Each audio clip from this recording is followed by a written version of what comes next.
So last time, the language of magic, the group had returned to the town of Hagstooth and were meeting with Madam Maven regarding entry into her personal collection of books, her library, where you could recover one of the tomes of the hereafter. Tango Baldoria made a very noble sacrifice to delay one of your rival groups as best as possible and was able to hold back one of the group. Uh, the We'll say that he was able to hold this woman back for about an hour or so in her her room at the inn, uh, ensuring that she didn't interfere as the rest of the group caught up with you in the library. There was some conversations to try to do some negotiation. Uh, Darren, through Tango's words, did his best to kind of delay things and negotiate, but the grumpy old halfling druid wasn't feeling it, and with claims that you already had the book, she more or less initiated combat with you. A drawn out fight where you guys were tired and just couldn't land blows, bells were missing. It caused the fight to drag on a bit, but in the end, you were barely victorious. You found the book. You found a stack of tomes. Arcus read through some books, got some interesting feelings when he would read them. Uh, in fact, quite a few of you, whenever you would read a book, you would essentially get this feeling that you would go through cycles of fear and unease to just this kind of calm numbness as you read the book. And then as you would close it out, you would again feel this like small little bit of like an insecurity or a fear. He pocketed a couple of those books for further study. Parsnip also found a tome a tome of power that he decided to leave behind.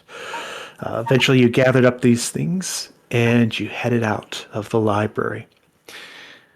Sitting outside the library then was Madam Maven, who, with a smile on her face, congratulated you on finding the book that you were looking for, but questioned why it is that the group had decided to break the deal with her. And that's where we will pick it up tonight. Hey, Darren, you can hear us. Yeah, finally. I didn't see who was popping in and out. I just kept hearing the doo-doo, and then your message, so I figured it out. Yeah, it would kick me out. It was Fulst, just flicking a button. Yeah, you know what? It was him. He was kicking me out. Let's not blame the DM before we potentially go into a conversation with a very powerful lady. Oh, you're right. You're right. That's never stopped us before. And as I was mentioning, I do like to use the trope where you can sometimes feel the presence of someone. And as you guys step out of this library, back out into this swampy area, the air does feel a little bit heavy to you as Maven stands before you.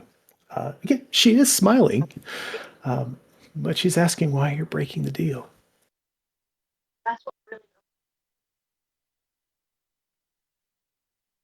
Well, technically, we're still on the library, right? Like we're in the door? Oh yeah, you're a cheeky one. Did we know that Arcus took those books? Or none of us has broken the deal yet. We only have taken the book. We have not taken any more. well, I think she wouldn't be making stuff up. Oh, come on now. Well, she kind of swirls her finger around and points it towards Arcus. And at least that little fellow over there, he's taking a little more than what was planned. that's true, but it is completely an error.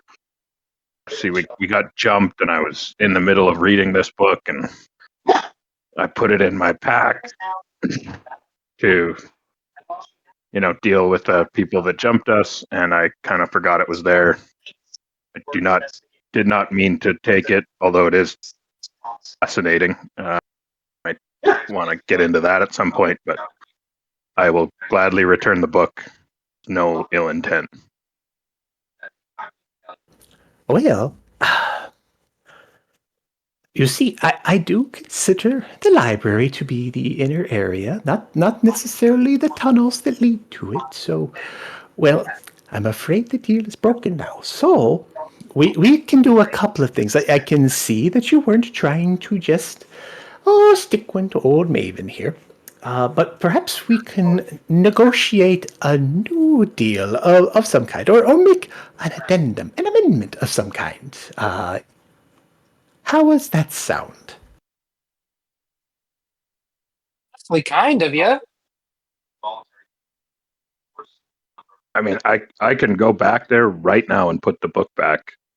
But technically, you've already broken the deal, is what she's saying. Because the library is the inner part from Right. what she just said, right? So I think you're going to have to do that probably regardless. But In my library, it's like the steps on. It's weird that this library has different zones. Oh, yes, to each their own, dear. what? What did you have in mind? Yeah. Well, you see, it's very important now. The books that your little friend over there is trying to take, well, those have to stay behind. I can't make a deal where you take those. You see, those are the books where I made a deal with somebody else. And the deal was that I would keep them. The deal wasn't that I would give them away. So they have to stay behind. All those little special ones that make you feel a little bit tingly. They can't leave, please. So how about this? We will say that I was letting you rearrange my books, and for rearranging those books, you will agree to things for me. Does that sound fair? Is that why we got all tingly when we were holding them? Oh, yes. Well, remember, these were collected back when I was a little bit, well, I guess you could say I was a little more naughty. But I mean, people came to me. we all have our past. No judgments. I appreciate that, because you see, people would come to me all the time for deals, right? Like this little girl, she'd want to be thinner, and this little boy would want to get the girl, and so would I help them? Yes, indeed. But if they broke their part of the deal, I'd have to take a little something from them, and what we took was a little sliver of their soul, which is inside the books, and they kind of feel a sense of relief when anybody ever tries to read them. Oh. I mean, I thought like the author always put a little bit of their soul into the books they write. I feel like It's you a like little bit more sprinkled literal. extra soul. Quite literally in my case. So, how Well, I think about this? I'll make this deal with you. We'll say it was a little slip up with the books. You put back anything that wasn't part of our original deal. And because, well, you guys didn't negotiate that well the very first time when we came up with the deal, I'll help you out, because I don't want anyone to say that I was unfair. So, Sure. for our new deal, let's say you are going to help our town. You're going to help the economy. And how would you like us to assist with the economy? Oh, that's a fantastic question. About this time, as she's starting to talk to you, you see two humanoids walking from behind in the distance. Both of them have red hair. both of their hair is completely disheveled at the moment. After a few moments, you see Tango, who's walking up to you. You can't help but notice that his armor is a little out of whack from where it normally would be.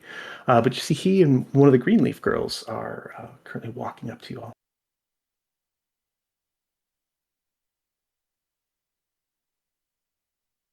Tango, are you okay?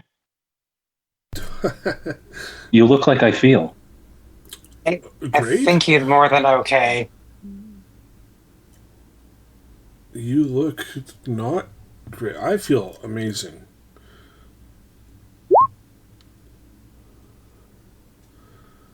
Oh, there's the other one. Excellent, excellent. Oh, she goes, oh, young lady, I am very sorry, but it looks like you guys got beat to the punch. And Blair says back, goes, well, I'm okay with that. And she gives a little look over to Tango. And she just kind of goes over to the side and rests up against a tree. Okay, I'll talk to you later. She stares a bit. Oh, count on it.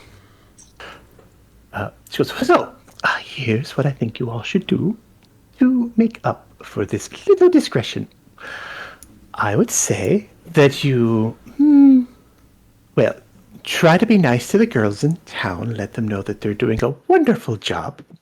But you'll stay at least 2 nights with the little satyr friend of ours. He would be so happy to get your business. And I will give you this. She pulls out of her sleeve this kind of slightly, it's like a thick piece of paper. It looks like it's almost as thick as leather, but you can tell it's just an incredibly thick parchment. I'll give you this. This is what we are working on. It's something called a gift certificate. She kind of flips it around. I will give you this to spend in the shop in town. But you have to increase the amount on it by 5 times for what you spend. And she dangles it out from her hand and flaps it around as if she's expecting somebody to come and take it from her. I'll step forward and take it. I have a question. So, like, you're talking about Miss Graham and Miss Scab's store. Oh, that's correct. So, the gift certificate, there's an amount on there already, and we have to spend 5 times that amount. Yes, you can include this in it. That would be. I think this is fair. As you go up and you reach up to take this from her, and she's standing. She's standing about 9 feet tall right now, and she just kind of very slowly. It's like you could feel creaking knees, kind of slowly descending down, even though it only drops her about 8 inches, and then her long arm brings down this to you, and you see 1,000 gold gift certificate written on it. Okay, so we need to spend a total of 5,000, and you said we could include this 1,000 in there, so we would have to add 4,000 to it, or we need to do a Yes. total of 5,000 with the 1,000 Oh, no. additional. I appreciate you getting out the details. It would be a 4,000 gold from you with this to help boost our economy. It's very important that I just don't go around and hand the girls money. They all have to be earning a living. They have to learn how to sell and not just swindle, so this will be good for them. Okay, and this might be more of a question for Miss Scab and Miss Graham, but there was a. Am I allowed to ask a potentially indelicate question? That depends. What is it you're going to ask, little one? Are Miss Scab and Miss Graham technically part of your coven? Oh, well, I think I told you all. Everybody's essentially part of our coven. We expanded the notion of a coven so that now we are a community. We That's invite right. everyone in, and we're all part of a community, a grand coven community. Well, I had a question about the hag's eye that they had for sale in that shop, and that would go towards this amount if they still have it. But would that let just them see through it, or you to see through it? Oh, well, For something like that, it would be quite the bit of a voyeur show, I would say. We would have a couple hundred that would probably be able to see through that thing. Okay, maybe I'll hold off then. Okay, well, thank you. Looks like we got to go shopping, boys. Well, If you're okay with do we that. have a deal? I don't have nearly enough money. Well, it's So, not 5,000 a piece, right? It's 5,000 total. That's right. Give me 1 second. I still don't think we Um, have enough. But that's not really Miss Maven's problem, I guess. I I mean, have I 71 platinum and 52 gold.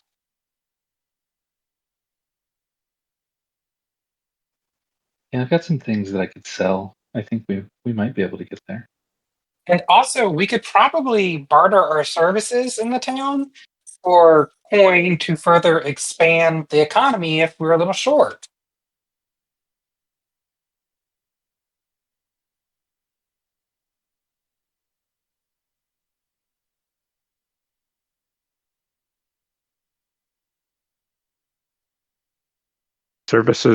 Would services rendered that also boost the economy count, or are we strictly talking gold pieces here? Well, if the girls want to pay you, then that's totally fine. But it would be, you would do them the service, and they would say, here's 50 gold. And you say, no, you can keep it, and that would count. Or we could Okay. take the 50 gold and spend at the shop at Miss Graham and Miss Scabs. Or we could Sounds like probably we've buy got a lot of lots of drink. options. Yeah, we also could, we don't have to spend it at the shop, do we? Because the oh goodness, what's the really nice bartender lady? We could probably buy lots of drinks from her too. Maybe would that be included? Okay.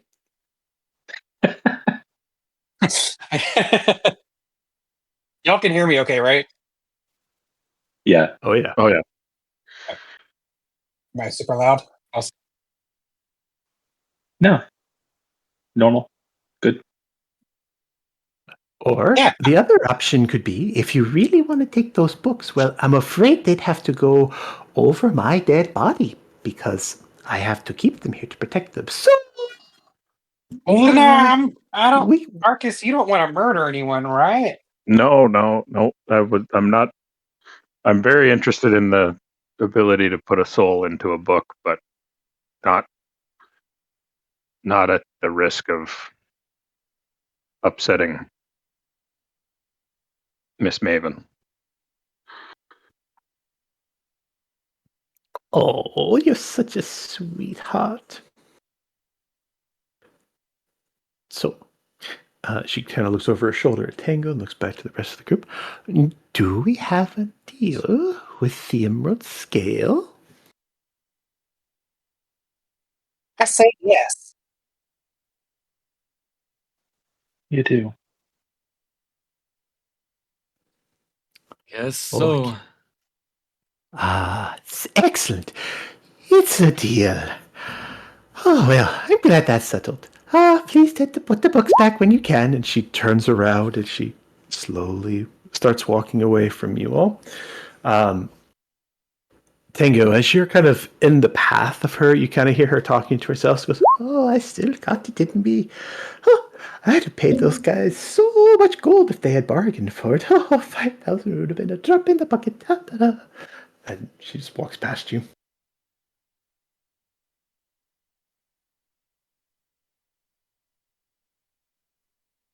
I'll immediately run back in and return the book.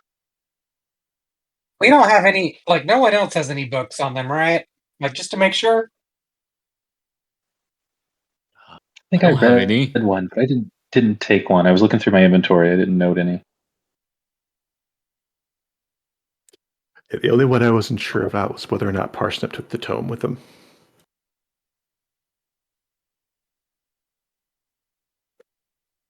Marcus, you go and you put the books back in place and you can run back out. Greenleaf girls are still in there unconscious, sleeping. But you head back out to the rest of the group. The guardian stands over to the side, is just kind of watching you guys, waiting. Maven, she seems to shuffle when she walks, like she's making tiny little steps, but she moves at a decent pace. And she takes that path back towards her little hut. What do you guys wish to do?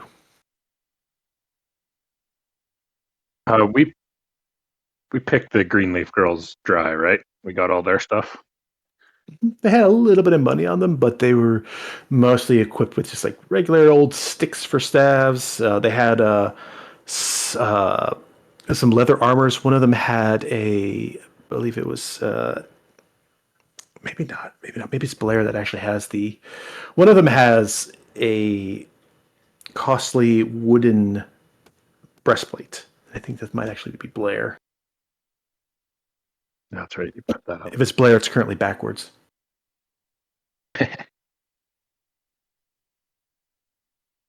And I believe we also destroyed their spell focuses. Or pouches, I mean. Yeah. Or you either messed them up or took them with you. I mean, I Yeah. would have looked through them for anything I can put in my spell bag. Since Phalar carries everything. Yeah, you can find some twigs, some berries, little cocoons, silk cocoons. Oh, any good berries in there? No, actually, that of the 100 spells I have amongst the 4 of them, none of them have good berry. They probably should have. No, they just have shit that'll mess with us. Yeah, pretty much. That's awesome. After sitting there for a couple of minutes, and as Arcus walks back out, Blair eventually walks over to you all and says, "Well, I must attend to my girls." She turns back and looks at Tango one last time, gives me a little wink, and heads on into the halls of the library. What happened, Tango? Are you okay? But yeah. No, I tried to hold them back, distract them so that we could, beat them to the punch and get the book. You got the book, right? Yeah, but it looks like we're staying here for 2 days, What? so we can't use the coins to teleport back. We wouldn't want to teleport back yet. Anyway, we still got more work to do here. That's what I'm saying. We're here for 2 more days. Oh, Arcus, you don't have any of these coins, do you? So if we teleported back, he wouldn't be with us.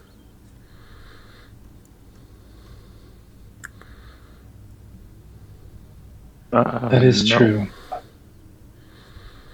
Okay, well, give me just a minute to look at the sheet, because I don't remember how many you need, so hold on. It's 2, I think.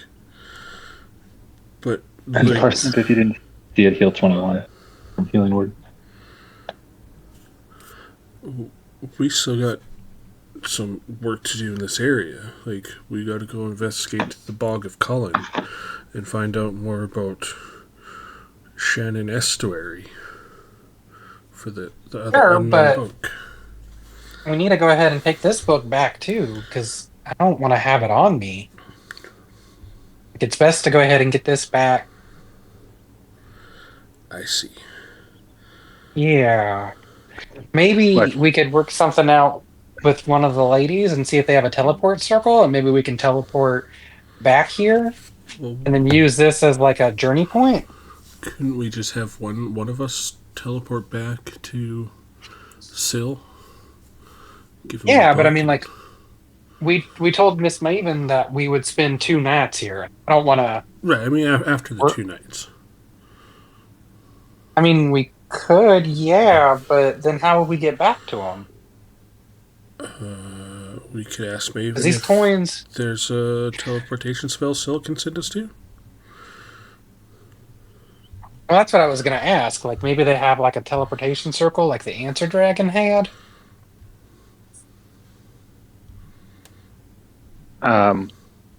Do we have 4,000 gold to spend, I or do don't. we have, to go get gold We're, first? we're going to have to probably work for it because I have 71 platinum, 52 gold.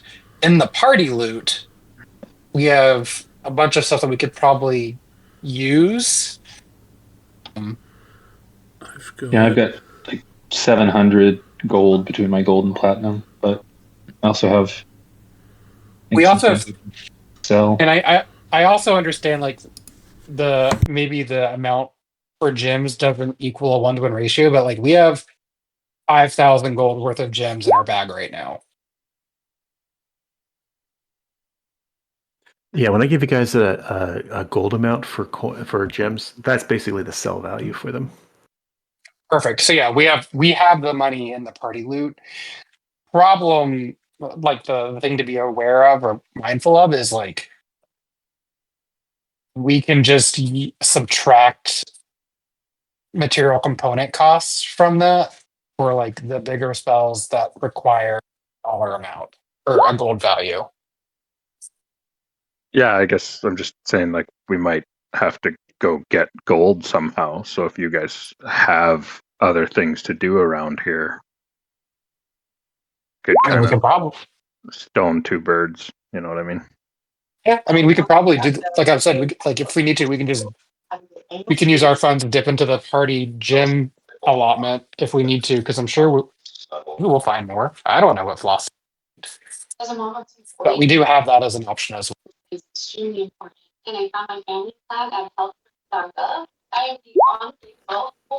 Still a little background noise there, Mr. Phalar. Yeah, sorry about that. I'm trying to adjust.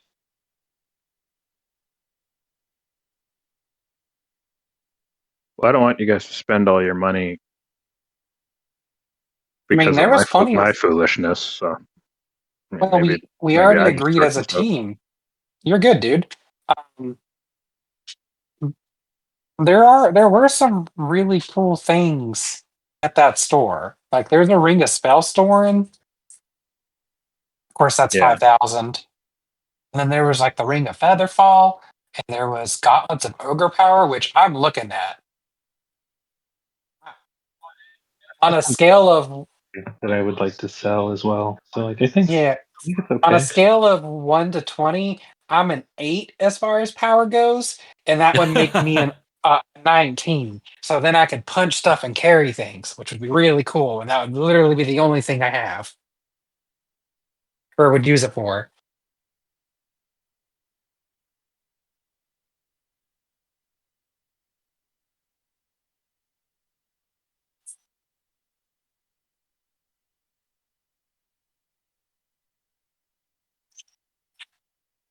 Did you change your token DM to the Guardian?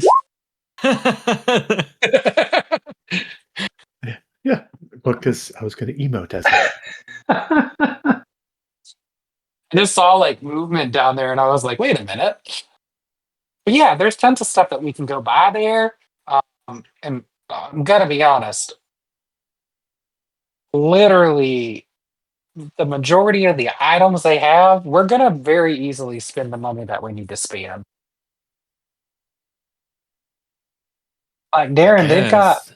Darren, they have like adamantium half plate armor. You might be able to increase your arm or get better armor. I think that would actually lower my armor.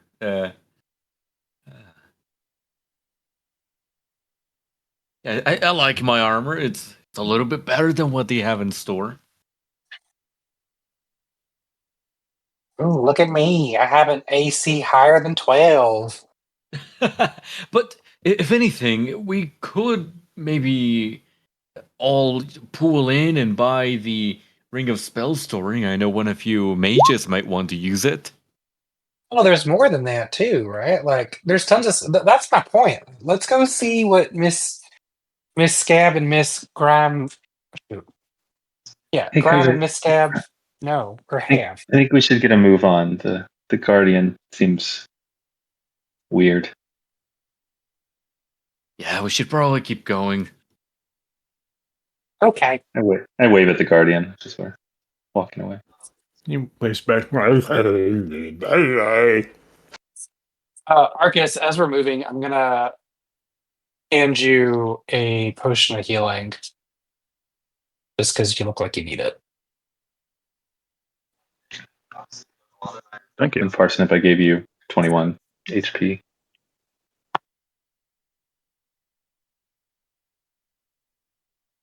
What's the potion of healing again? Is it 10? I knew you were gonna ask me that, and as soon as you asked me, I completely minimized. If you drink it as an action, it's 10. I will, of course, drink it as an action while we walk. I like you. I like you.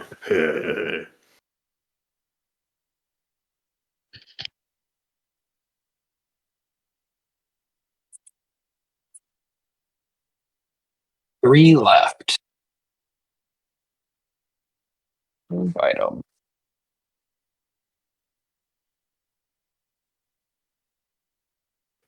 You all head out from the library. You go past Maven's little hut. You're welcome to stop in if you want, but assume you take the little path doing it and eventually get back into the town of Hagstooth. Arcus, when Maven was giving you guys a new deal, I would assume you were paying a lot of attention to it this time. Oh yeah, definitely. So, Arcus, with your intelligence, you listened carefully and you thought about everything this time, and you heard her words, and you know that you guys need to essentially pay for 2 nights here, or stay 2 nights at the inn for her little friendly satyr friend. She didn't make any mention that you had to remain in town, though, all day long and so forth. So you're not stuck here. You just need to come back and go to sleep.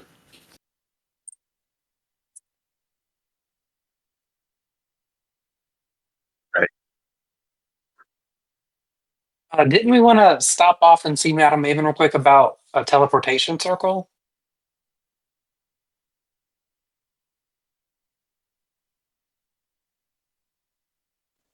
Yeah, we might as well.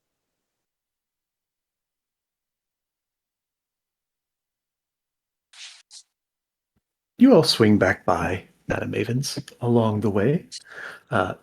You knock on the door, and you hear the little what sounds like little tiny feet clumping over towards it. As the door opens, and her long nose seems to stick out at the edge of the door, she goes, "Oh, hello! Uh, yes? Um, just out of curiosity, just because we have this book and we want to go ahead and get it where it needs to go as well, but so we can still maintain our deal to come back to town. Do you happen to have a teleportation circle? Uh, well, I, I, I do. I do. It's an unlisted teleportation circle, though. Would you like me I'm to not. hold the book for you? I can keep it safe. Are y'all okay with that? No. Oh, That okay. sounds like some new deal. Yeah, No. I Already in a think deal. we should keep it. Oh, that's fair. Okay, You're absolutely right. That would be a new deal. So I'd ask you for something. See? that's fair. Good. You know what? I'm gonna let y'all do the talking. Oh, I'm gonna get us in trouble. Thank you, Madam Maven. Sorry for troubling you.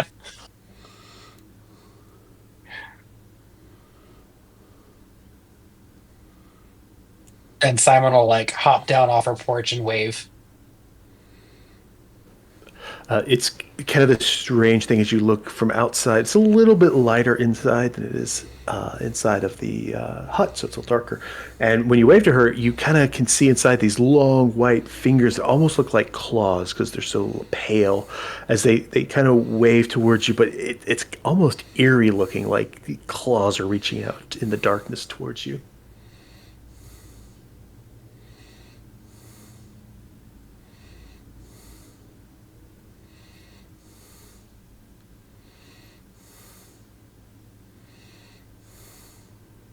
We do also need to tell the girls in town what a good job they're doing.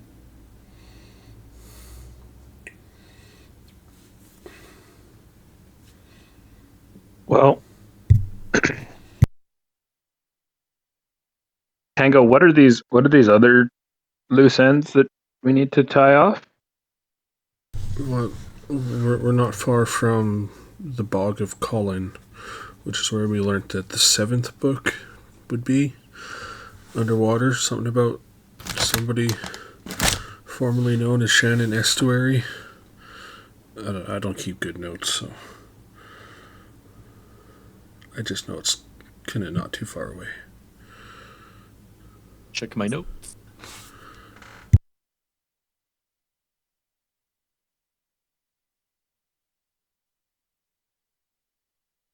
Do we think we could get there and back in a day?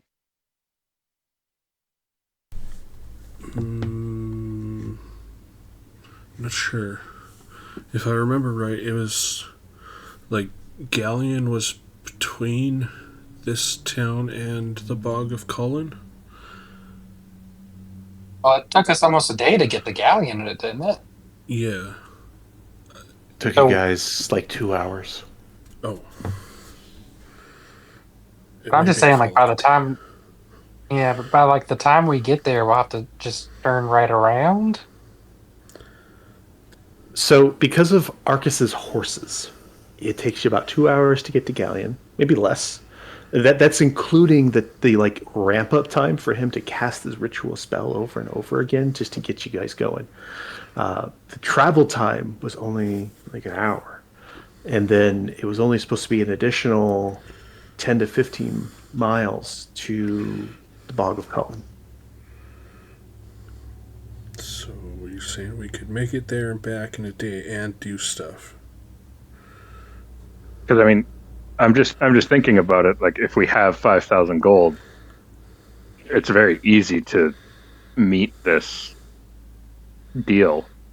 Like that part's simple. We just walk in the store and spend 5,000 gold. What are we gonna do for 2 days? I have some ideas. I mean, we can always find ways to make more gold. Yeah, we could work. Since we're gonna have to be here anyway. I'm just wondering, do we want to just go to the Bog of Cullen? Check that off the list. Come back. Drop 5 grand. It's currently about 2 in the afternoon. We could start tomorrow.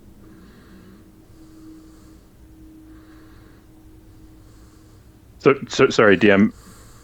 Given that Arcus is a lot more intelligent than I am, is the idea that we have to spend the night there, or we just have to like pay for You rooms there?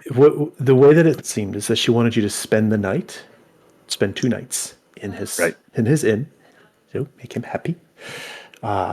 So you'd be spending the night here, and then spend 4,000 of your own gold along with her gift certificate, as she referred to it. Strange thing. Who's ever used a gift certificate before? Anyhow, those were her deal for what she's asking of you. So, like, paying for 2 nights in case we got stuck at the Bog of Cullen would not fulfill this deal. Do I get that impression? You don't think so? Not quite. Okay. Also, Arcus, with your intelligence, is just again, you have a very high intelligence. You would kind of think of things here. And going back over what she's done, you almost get the feeling like she was trying to be friendly in this, and she's essentially given the group 1,000 gold. She just wants it to go to her own town. Sure. Yeah. Now, next question. She didn't clarify what 2 nights. She did not. No. Oh. Just that we have to spend 2 nights. We have to spend 2 nights, but she didn't say the next 2 nights. Hey, or even consecutive.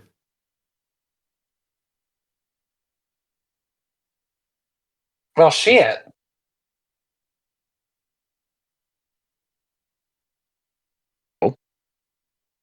Throwing this out to the group as Barricus. If we have to go to the bog anyway, we could spend tonight in Hagstooth, go to the bog, come back, spend another night in Hagstooth, spend our 4,000 gold,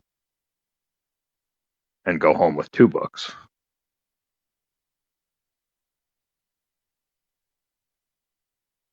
I like it. That's a great idea. Works for me. Parsnip, what do you say? Works for me. Nice. Okay. Eric, this is why you're the wizard.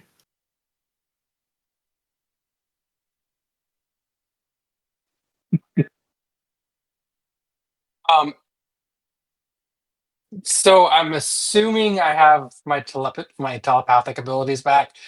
I'm gonna remembering where we're staying and remembering what Darren asked Simon last time. He's gonna just message Arcus and just be like, "You're on duty tonight. If anyone asks you or Oh, asks no. for prestidigitation." Okay. I can handle I saw duty.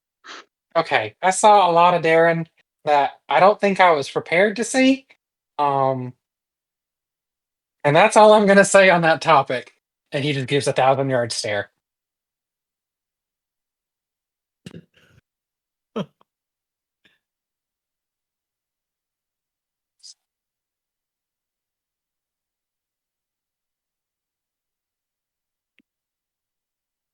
All right. So not a problem whatsoever. You guys can rest up here in the town. You are welcome to utilize any of the amenities that the town has to offer. If you guys just give me general ideas of what you'd like to do, we can discuss what you can do, or you can get into specifics or talk to specific NPCs, whatever you guys would like to do. How does copying spells work in this version? Is it costly? There is rules to that. I know that if they are the same as you, it costs half as much, but it's something like you pay resources of like a certain gold amount per spell level, and then you need to make an Arcana check at the end of it to succeed or fail. But we'll look that up to be sure. I can look it up. You guys can carry on.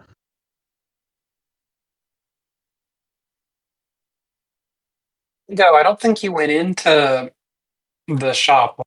Do you want to go in with us to take a look at stuff?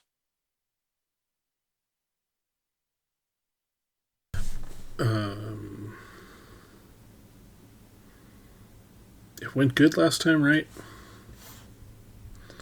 Yeah, they had a whole did. host of stuff in there. We didn't get turned into newts. That's No one's gonna turn you into new, buddy. Well, Yeah. you know what? I can't promise that anymore. This world is so crazy. I mean, after last night, an hour ago. Did you turn into a newt? No. Let's not get into details, but I'm starting to like this town. Okay.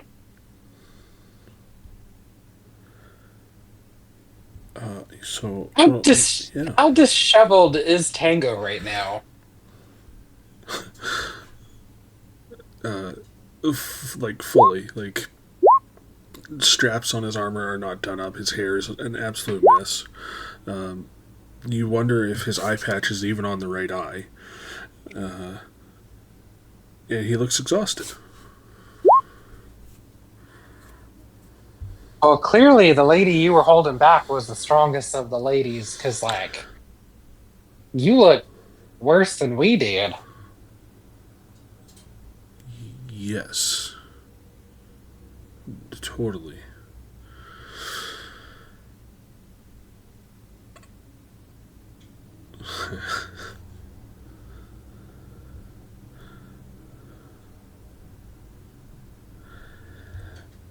Oh, well,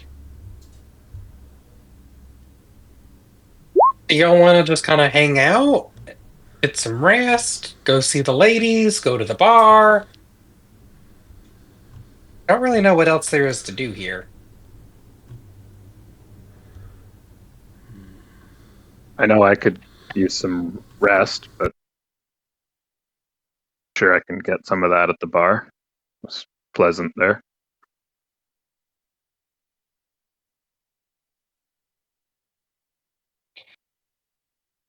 Yes, true.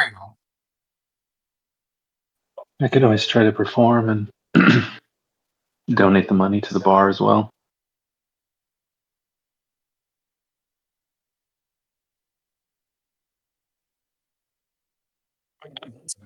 I like that plan. Listen, and uh I can loan you truffles, and he can act as like a metronome for you to keep time. If you need it.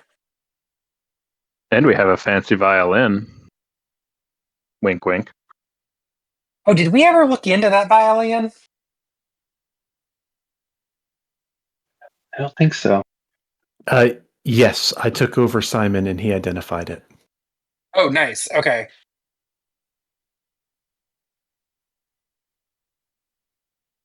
Oh, Jesus. Artifact. Hey,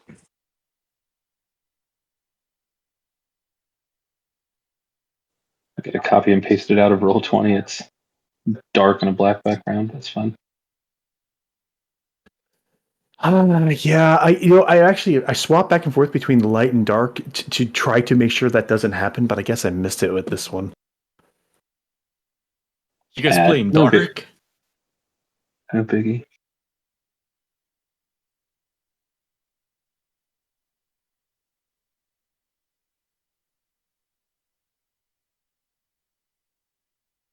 There, I took away some of the formatting, but it should be readable in Roll20 now. Oh, yeah. Jesus. That is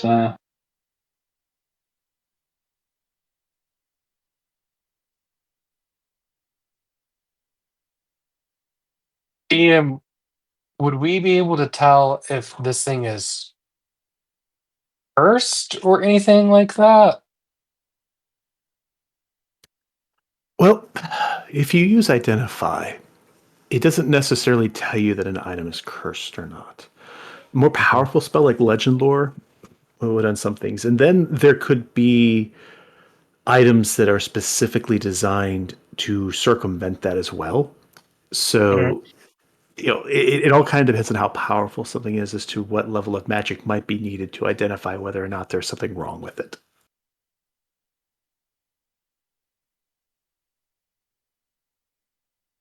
This thing is beautiful, but also knowing what that little shit did with it makes me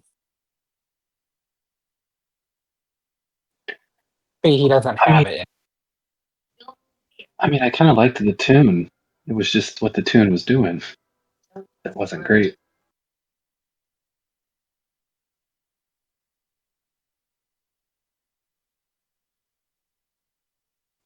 I'd be more than happy to try to play it. I have to practice a bit. Well, if anyone can make it sing beautifully, I'm sure it's you.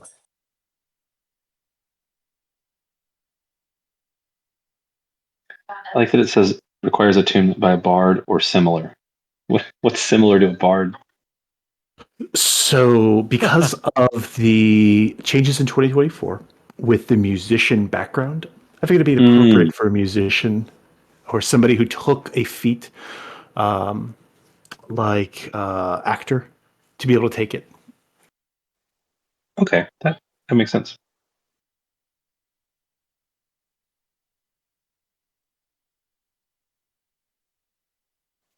Good thing I'm a musician. Qualify for all of it. I've been looking into it and I haven't found a way for 2024 to allow me to like make an item that you can just drag and drop in. So you have to kind of, if you do decide to attune with it, you'll have to manually do things. Okay.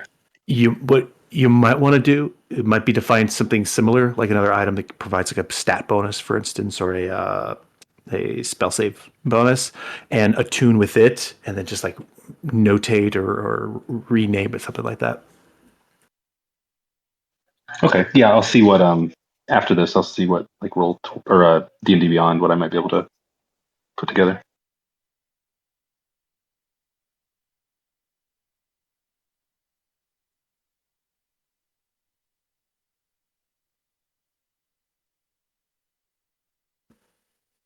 All right. So you guys, I assume you guys are going to go somewhere in town to kind of work on attunements or check this out to go through your stash to see what you have that you all have, or would you go to your inn to do that? I don't imagine you guys are just like in the middle of town doing this. Yeah.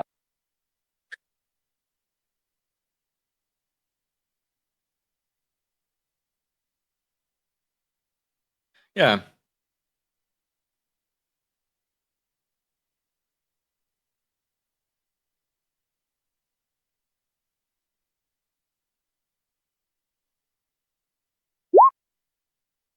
I have a physical printout of the blood violin, so I can work off of that. That works.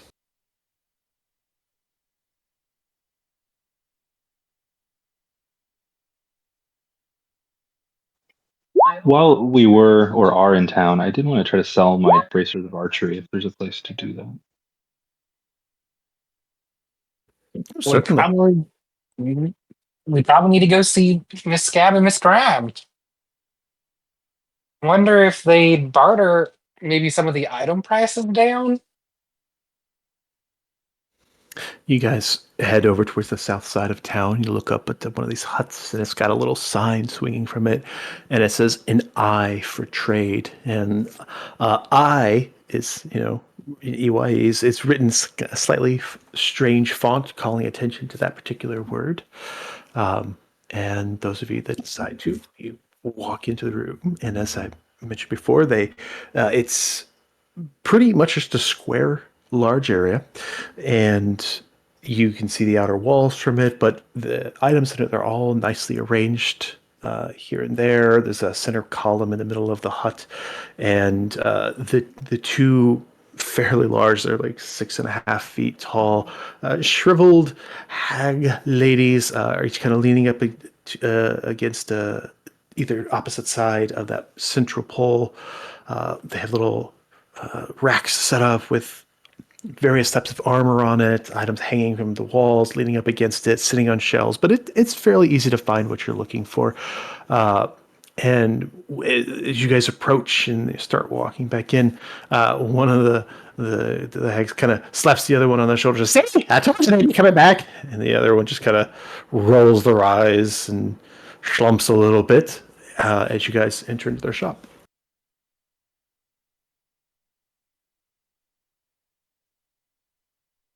Be right back.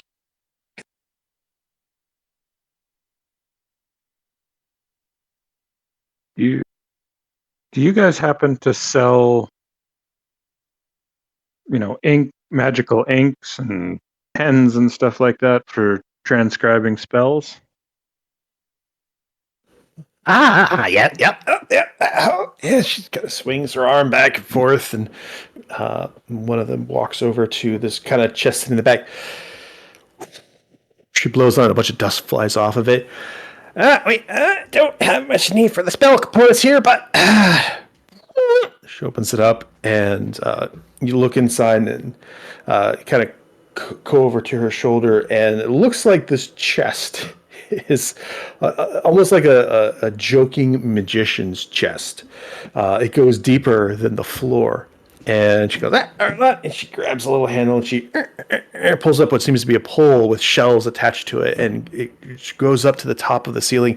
And you see just an absolute floor to ceiling shells full of just various spell components. Okay. I would like to purchase roughly 300 gold worth of magic transcribing accoutrement. Yeah. She starts pulling off large sheets of paper, grabs an inkwell for you, takes a feather. She kind of looks at the tip of it a little bit. She licks it, looks at it again, sticks it in her ear, swirls it around. It pops out like a pop. Seems to have somewhat of a point to it now. She licks it a little bit. Perfect. And she hands it all to you. And I'll give her platinum's 10 to 1, right? Correct. 30 platinum. 30 platinum. And I'll make a note that we are 300 into our $4,000 debt.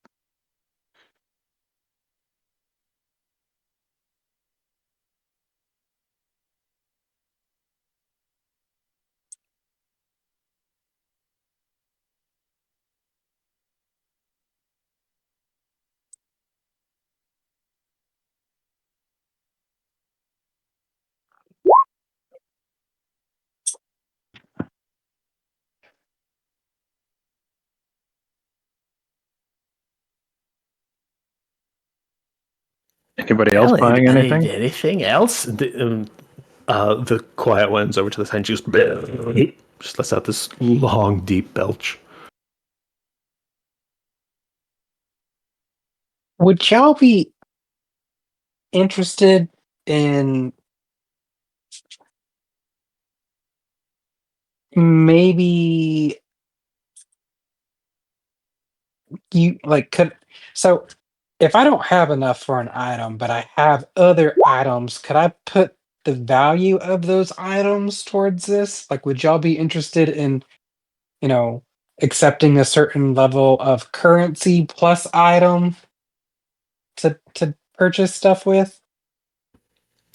Oh, you're trying to make a complicated deal, aren't you? Well, I'm just trying to barter a little bit.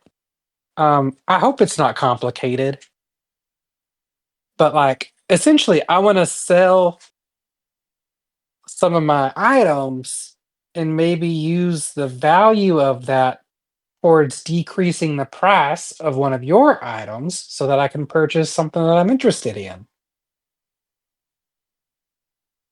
The women look towards each other and they both kind of smile a little bit. One of them nods to the other. She goes, "Oh, we're gonna have to pull out the papers to write something down for this one."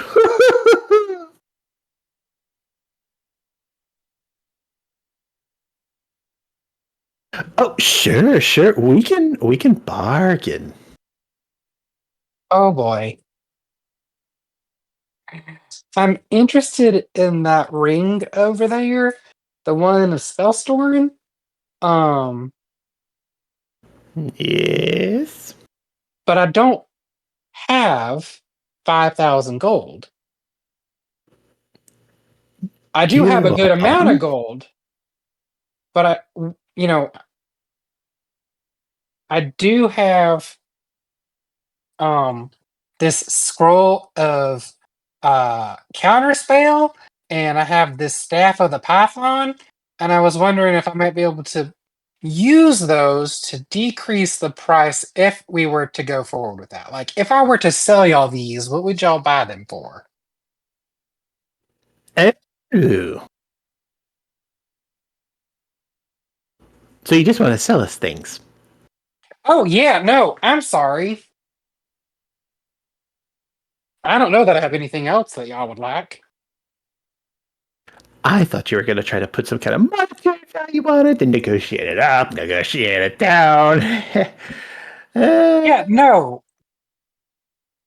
I She mean, looks at is that what you want? Do you want us to do that? Oh, I love a good bargain.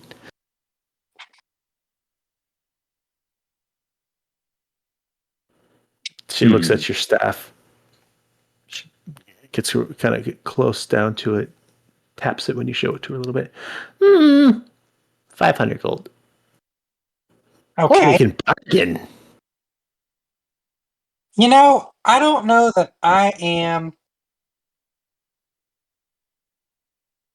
good enough to bargain with you two ladies. I feel like y'all are in a league of your own, and even Madam Maven said that y'all were doing an amazing job. That's awfully nice of you.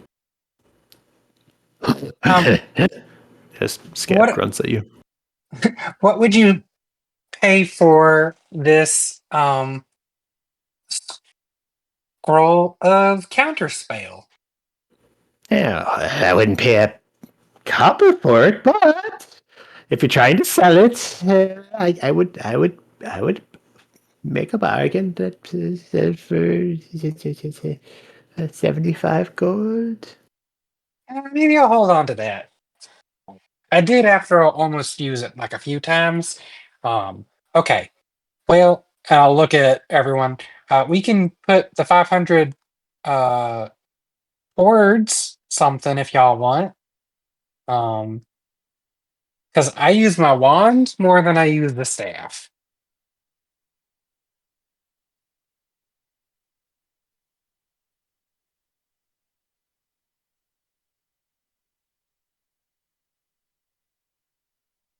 Up to all of you, but like I said, I think could be a good idea if we all were to pool in to get that ring for one of the casters, one of the mages.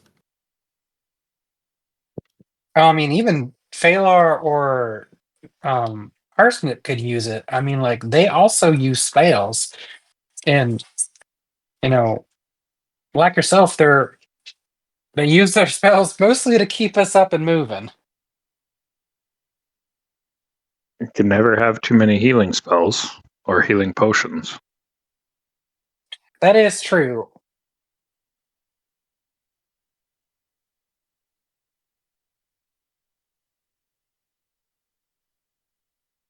Yeah. I mean, is there anything else out of character? Is there anything else that y'all are looking at? Is there anything else that they're looking at, like on you to purchase? No, I'm asking the group. You know, was there anything that interested them on the list, like outside of just the ring of spell storing?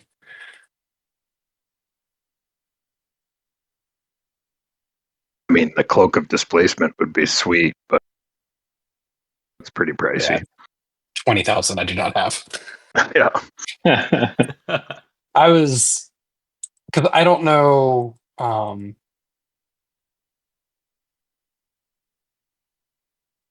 I didn't know if anyone wanted to get like different armor because there's armors, there's different weapons. I just didn't know what y'all were looking at.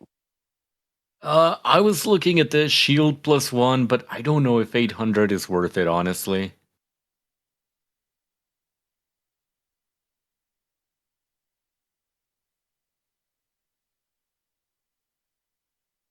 Could y'all use the black dragon scale mail? I know, Darren, you said your armor is better than this because I think it's got an AC of 14. But it's medium armor, and I didn't know if Parsnip or Phalar, if y'all could use that. As a dance bard, I'm better without armor. Gotcha. So, above the table, Darren, shields that have a plus bonus to them are going to be priced ever so slightly higher than they might normally be, simply because if you were to use them, you'd be getting both a +1 shield and a +1 weapon. Oh, I see. Okay, that makes more sense now. Okay. So I had to kind of keep that in consideration to make things balanced. Sounds good. If that's the case, I mean, slipped into Simon voice. If that's the case, I think it's a good idea for you because your shield is a normal shield, right? Right, yeah. Oh, don't we also have out loud to the group? Don't we also have like we've got give me 1 second. My dogs are barking. I'm so sorry, y'all. We have a potion of comprehension, the Kraken shield, and an unspelled scimitar with a level 1 thunderous smite on it. So we might be able to trade those in too for some value. Yeah. And my bracers that I'm not gonna need. I mean, I'm gonna have to give up my hat of disguise to play this violin. It's very sad for me. No dibs.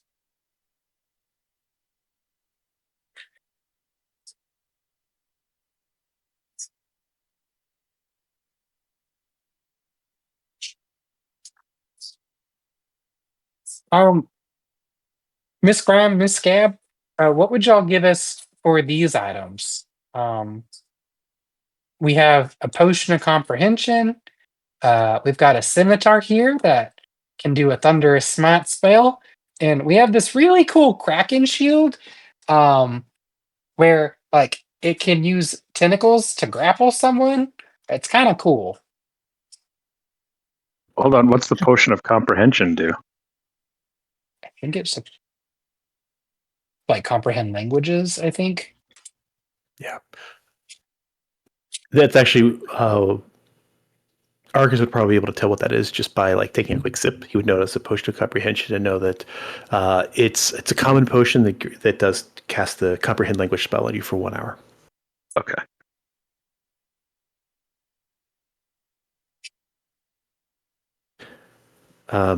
If you hand them the Kraken shield, they take a look at it and they look very closely at it. For this one, I'd give you 1,000 gold. For this little scimitar here, it's not quite as good as the one that we have, so 250. Okay. And I think that's these bracers they improve your archery. 250. 250. Yeah, they're a dime a dozen. Okay. Well, guys, it looks like we might be able to get a little bit more towards an item if y'all want to use it. Do y'all want to keep the shield or sell it? I mean, And I don't before use selling shields, it, but but I don't use having shields. I don't use shields, but having a Kraken shield, like, I mean, we could pet it at night. Well, I mean, it's just a shield. I mean, you could pet the tentacle, I guess. Oh, is it not constantly moving around? Damn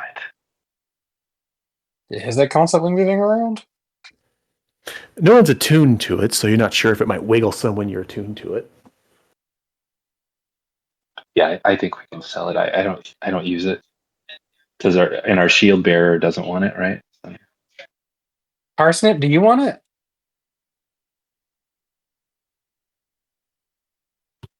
What?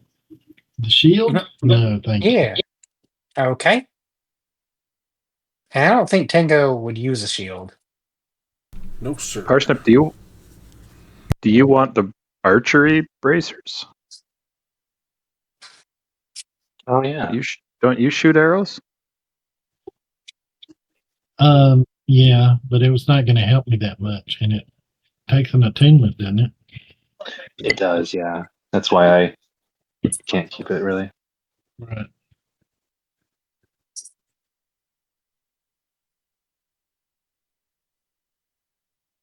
I mean, we got to spend the money, so I vote. Sell it and put it towards something. Yeah. Okay. So that's an extra 1,000. 1,500 total. If we sell the oh yeah, we're selling the bracers, and if we sell the scimitar, which y'all don't want the scimitar, right?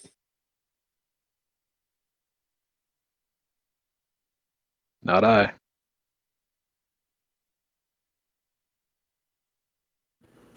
So here's No. my suggestion. Once you guys come up with what you want to sell to these ladies, because they'll buy all the magic items from you, I would remove them from party loot.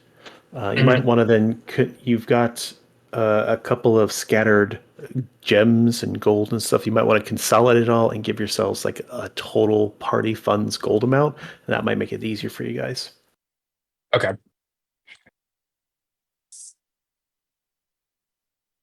All right. You're dead. There it is.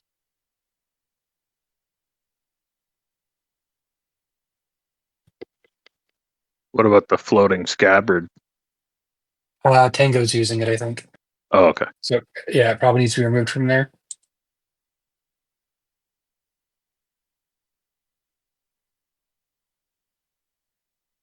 And the burgundy hand is also, Parsnip has that. Yeah, Yeah. I need to get rid of that. Let me clean this up real fast, guys. I'm so sorry. All good, man. All right. So So everyone that's in the shop, anybody who's is anybody paying attention to the ladies at all in the conversations that you're having with them? Just curious. I mean, I'm paying attention to them while I'm talking to them, but when I'm starting to get the group's consensus, I don't focus on them anymore.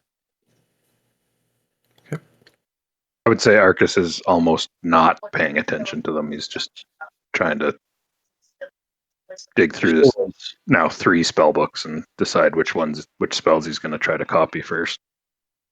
Okay. Figuring out what goes in his library. Yeah. Balar's paying attention, trying to find a time to Right. see if a persuasion works. But Yeah, I feel like, go ahead and give me an insight check on the ladies. that's one of my best. I Oh, believe in you. Actually, that's not bad. Straight 19. that's a good roll. Whenever you guys agree to the price that they offer you, whenever you agree to the price of one of their items, they kind of glance at each other, almost like they're surprised.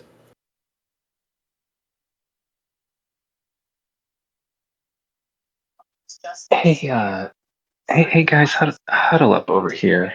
I'm gonna let Simon know relatively quietly that I think we might be undervaluing things based on the Okay. reaction. Well, biscuits. Y'all, I'm not good with haggling, and no pun intended. So yeah, let me see what I can do. Yeah, I believe in you.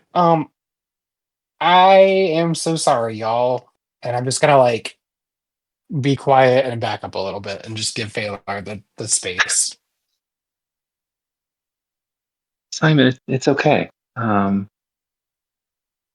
gonna take my hat of disguise off, which means that you can see the hat now because I constantly cast disguise self to not be wearing a hat.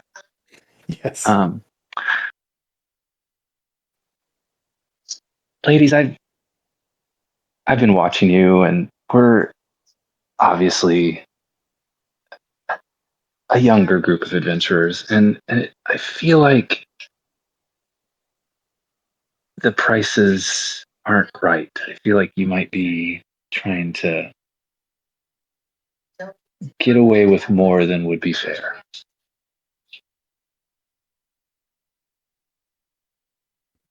They look at each other with like with a little bit of a smile that you might have when a puppy goes outside instead of going on the rug. They kind of grin in your direction a bit. I just want things to be fair for all of us. Yes, yes.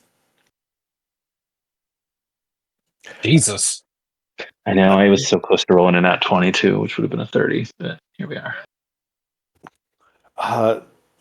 Oh, yes. Okay, okay. Well, here, let's move me. I would expect nothing less, of course.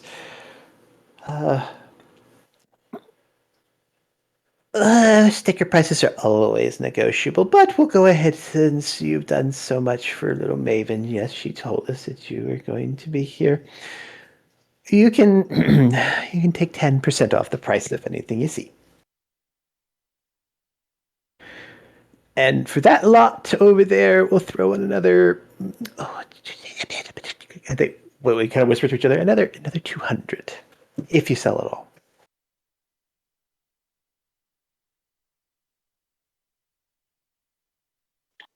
Do I need to roll another insight check to just get a sense for their kind of willingness? You can roll another. Pumpkin, what are you doing? How about a 19? Sorry.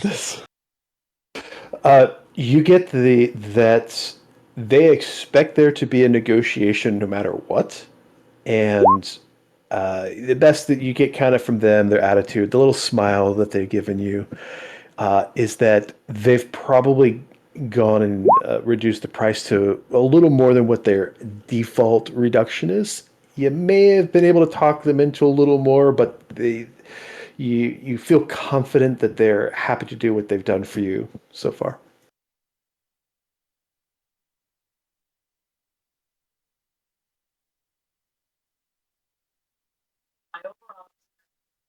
How about another 5% off, and we promise to send folks your direction as a good place to buy wares. We won't mention any details beyond that. They look at each other and say, how about this? You could take 10% off if anything that you purchase, but if you spend 10,000, we'll go 15.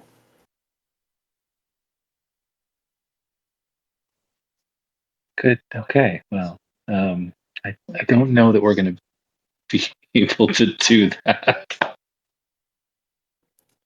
Prices have just been adjusted for 10% discount. They went up 10%. Yeah, they went up. They went the wrong way. That way they I was can gonna go say, down wait a 10%. What a deal! That's Black Friday. There we go. That's hilarious. Guys, That I was. think today is a special day called Black Friday.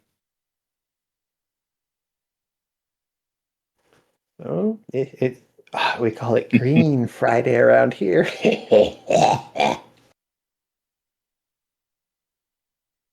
The cloak of displacement is 18 gold pieces. That's That's awesome. No. 18,000. This I love it. Yeah. What a steal. Right? I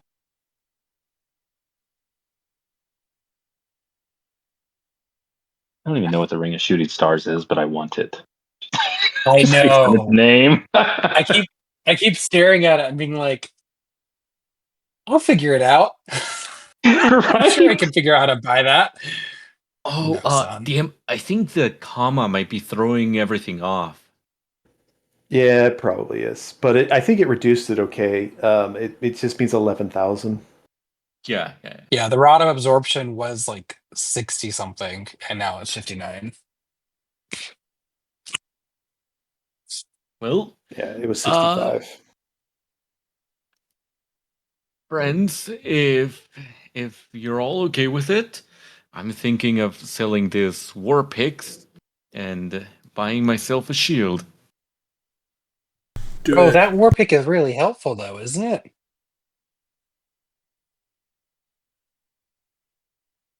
Suppose. I mean, why don't you just use the funds we have, keep your war pick, and get your shield? You all be okay with that, though?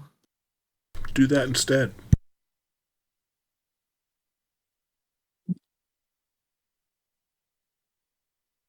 Okay. Looks like I'll keep my weapon of warning then.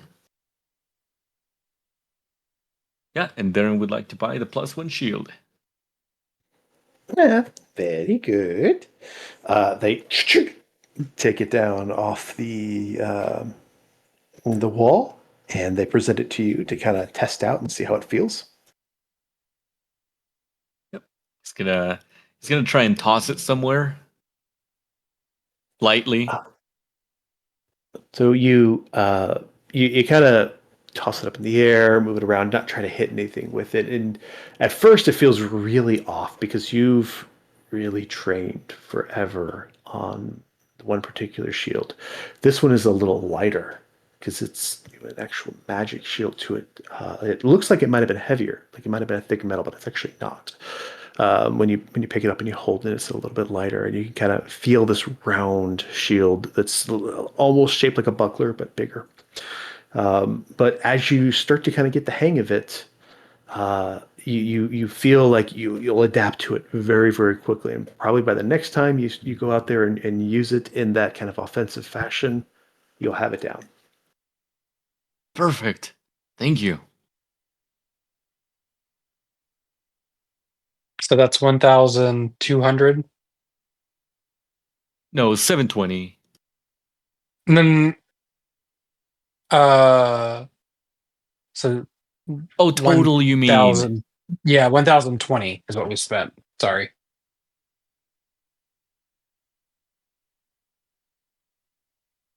That's the 300 I spent, I think. Yeah, he was adding that in. Okay. I lost track of where we're at. Yeah, me too.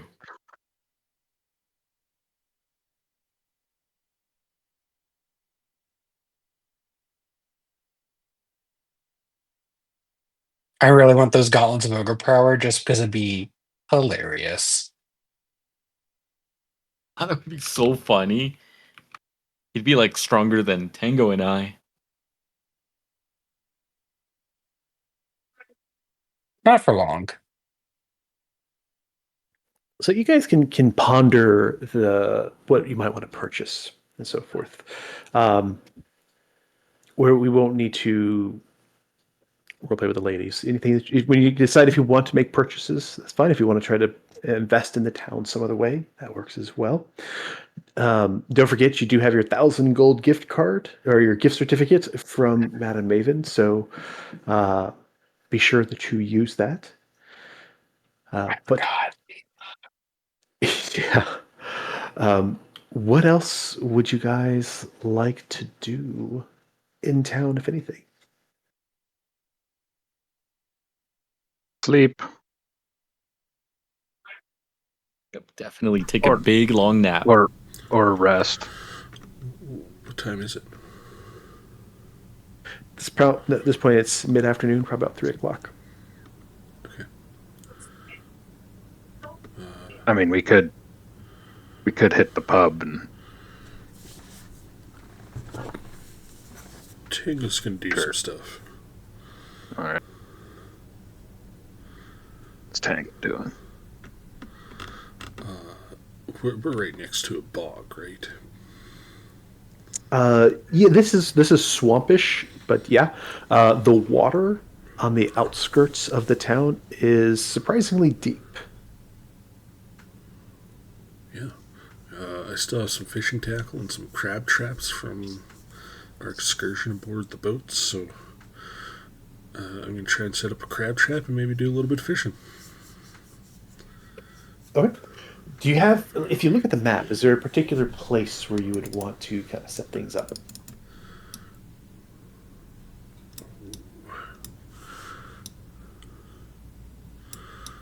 Let me scan around.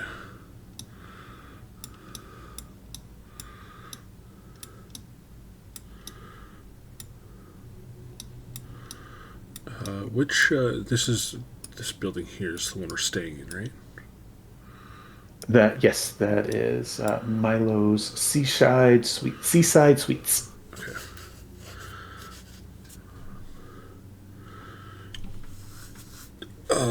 I think I'd maybe set up a crab trap down back here. and then do fishing off like the back porch of the suites. All right, so Tango, you head on over to what seems like an ideal little place to do some fishing. Set up your stuff, and you're there for a few minutes when what appears to be an elderly, green-skinned woman, very wrinkly, has what appears to be her hair looks almost like it's a tumbleweed. When you just kind of see there's sticks that are kind of in this gnarled green hair. She comes up to you and goes, you're gonna wanna be careful. You don't want to catch Runa in your trap. What now? You don't want to catch Runa. Runa in your trap, right? Runa. Is that like a mythical sea creature?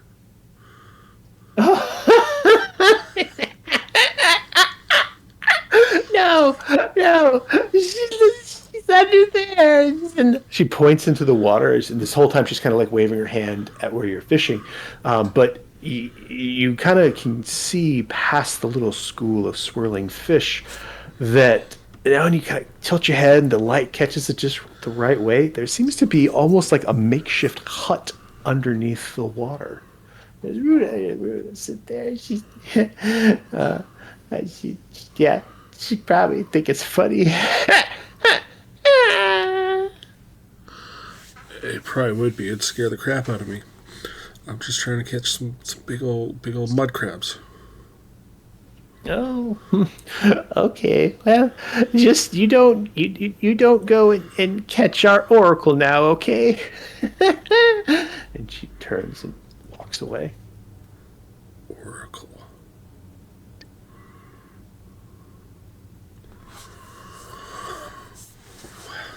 Arcus will just say to Tango, not much of an oracle if she gets caught in a trap. Unless she saw it coming. I guess.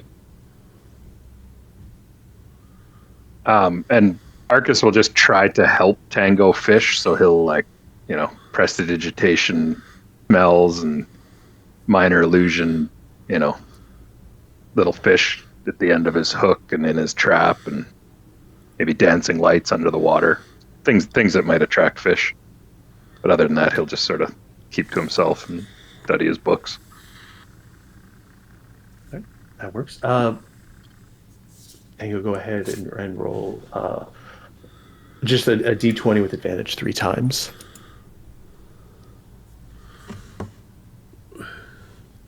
And as you guys are doing your fishing, after a little while of doing this,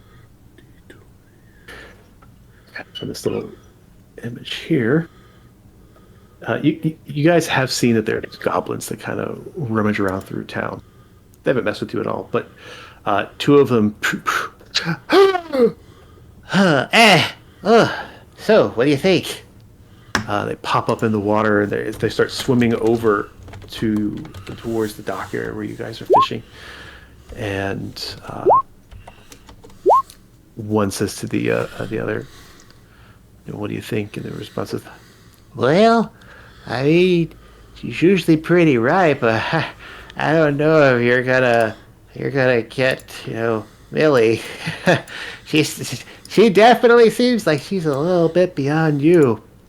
Yeah, but you just gotta wait for high tide. That's my time to go, right? And they kind of swim over. They pop up out of the water. They look at you, and they go quiet for a little bit, and they kind of hunch their shoulders, and then they walk away.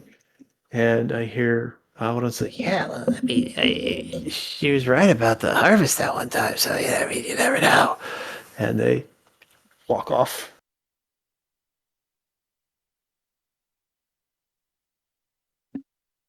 Tango, do you want to go see this oracle? I mean, Yes. We need information, don't we, on that guy, The guy? the one who's underwater. The Bog of Colin? What's his name? Over in the bog? No, lake. Shoot, it's where the next book is. Yeah, Bog of Cullen. Yeah. Well, why not?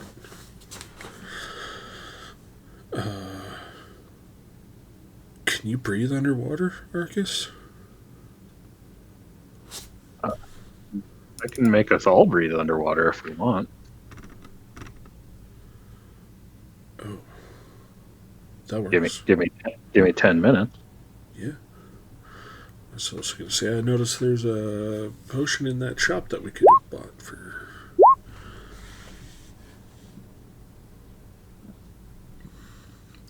Hell yeah. Eating good tonight.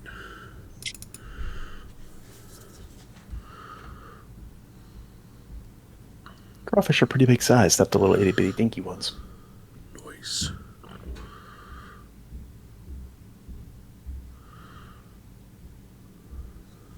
Maybe we could give them to the bar as a special. Yeah, because I have no idea how to cook them, so. Could help the town with their economy. Yeah. Sell the fish, yeah. As you guys are talking in Arcus, you talk about making a spell that everyone can breathe underwater. A little breeze kind of picks up and it ripples across the water, and you get this. No need. You're welcome. Join me. No, cast the spell first. Cast the spell anyway, I guess. Fair enough. I don't think it doesn't make you like unable to breathe on land or something now, does it? That would be interesting now, wouldn't it? No, it doesn't. Anybody? I know Tango wasn't necessarily going off by himself, and some of you guys were probably going in the shopping. I know Arcus wanted to go with Tango. Anybody else want to kind of join in on what's going on here with this little underwater hut?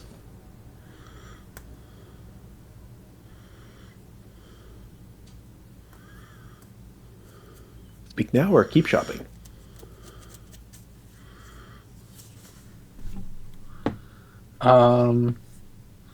I feel like I'd still be shopping, actually, so I'm sorry.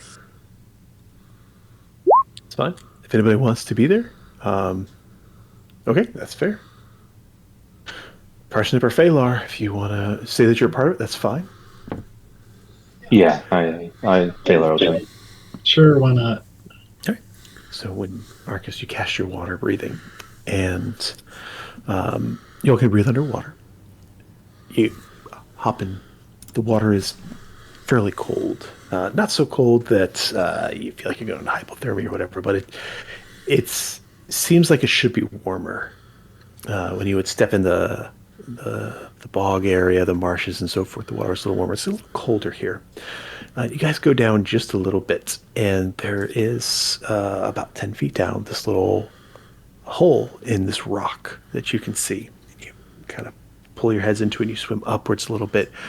And there is, in fact, this edge of a hut you can kind of almost see that emerges out from this rock. And as you go in, it actually leads up to a little, I'm going to say tunnel, but you surface after about 5 feet.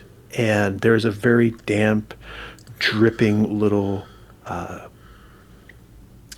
caved hut type enclosure. And you see almost like a fortune teller's type setup inside of this. You see a table resting on a rock that you kind of surface up next to, and there's a crystal ball sitting on it.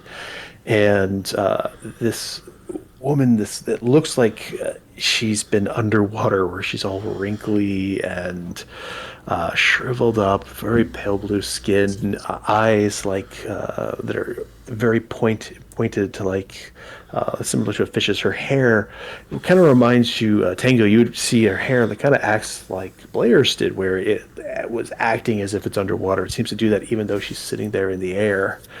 And she sees you all, and she doesn't really respond. She just kind of lowers her head, lowers her eyes, and as if through, not like Simon when he communicates telepathically, a little more like a message spell almost seems to be carried on this slightly swirling air that's down here. And she kind of looks away from me. She goes, welcome. What do you seek?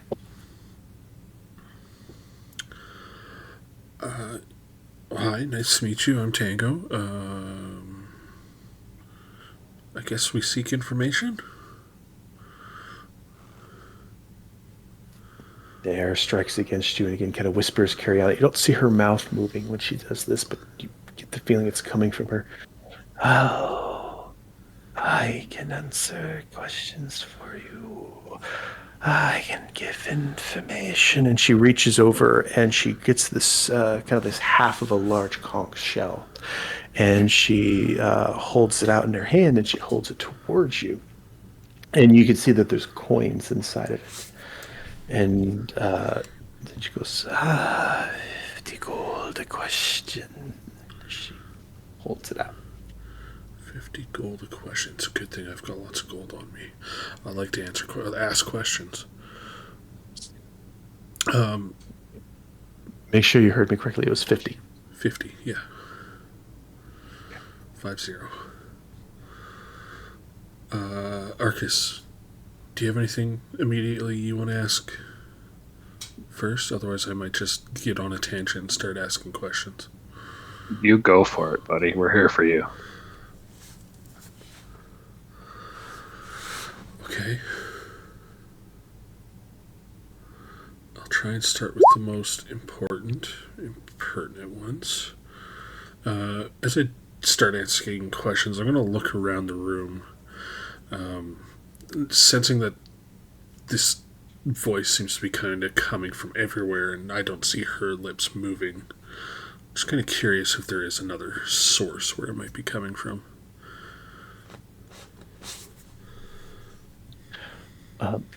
You look around. You are in basically this 10-foot wide, almost circular room. There is oddly a light that seems to kind of generate from the water beneath you, even though you didn't really see a light source. So the room is kind of illuminated, as if you're in like an indoor pool where the waters will ripple around and the light refracts off of the ceiling. She's got. It appears that she's just got this almost like a seaweed blanket draped over a rock that she kind of lays up against when she's on it, and then she just has this other rock pedestal with that crystal ball on it, and you guys are either wading in the water a little bit or kind of standing over to the side where you've emerged up, but you don't see a source of anything else inside, at least nothing that's not potentially invisible, but you can make a perception check to see if you see something, but you don't feel like any other presences are here. Okay. So that kind of answers. I'll make a perception check here anyways, but it's going to answer my other kind of thought is that there's no way that any other persons might be listening in.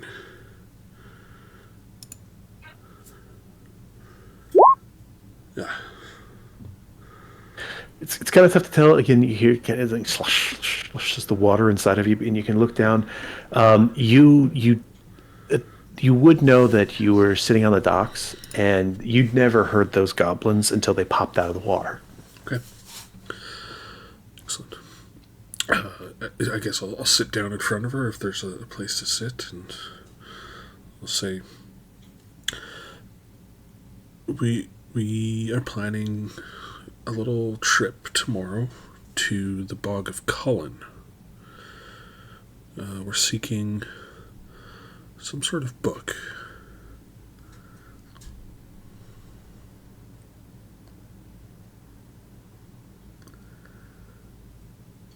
She doesn't really make eye contact with you. Her head's kind of turned away, and she nods as if understanding so far. Darn, okay. You fell for my ruse. I thought maybe you'd just start answering questions without actually asking a question. Her shoulders rise up and down really quickly. You think she kind of chuckles a bit at this.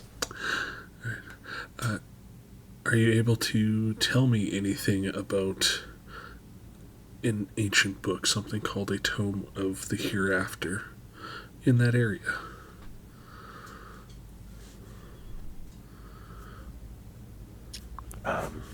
She kind of puts her hands out towards her little ball.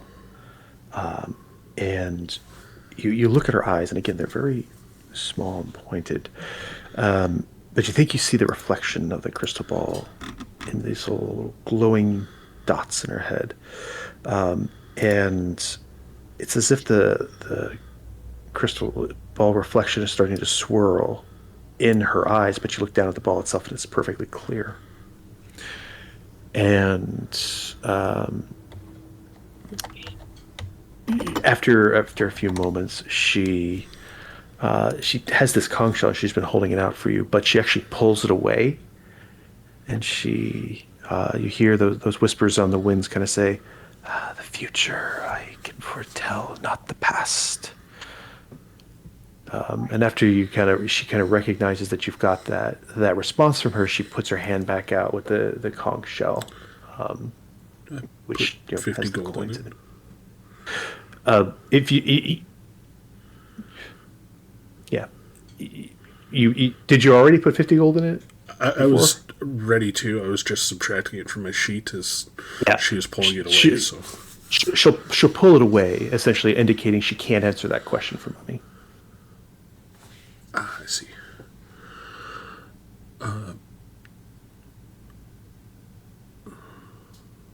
guess I'm not looking for questions about the past, but more so of the future as we travel there and we search for it.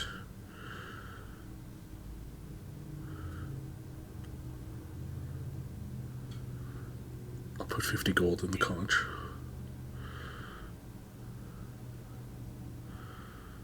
All right, she looks in and thinks about it for just a moment.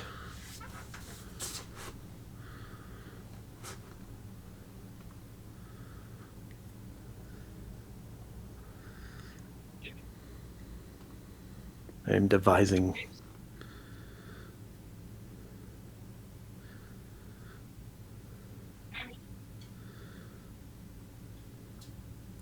You get back this long kind of whisper. You seek truth of the deep currents, but only the shallow wash of the breaker shall be granted to you. The tide will bring the chart of the seabed, but the pearl remains fixed in mud in another sea.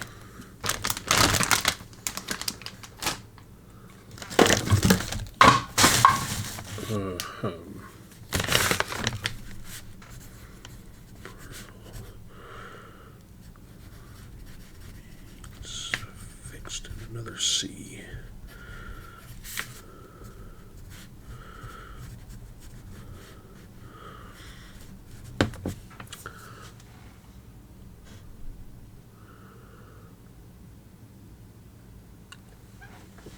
Okay. What was kind of the first part about that? Could I ask you to repeat, or? You see the truth of the deep currents. Only the shallow breaker will be granted to you. Sorry, I'm trying to remember. The tide will bring you a chart of the seabed, but the pearl itself remains in the mud of another sea.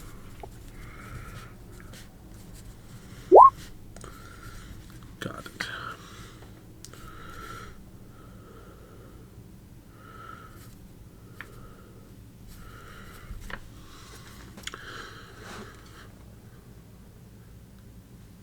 Okay.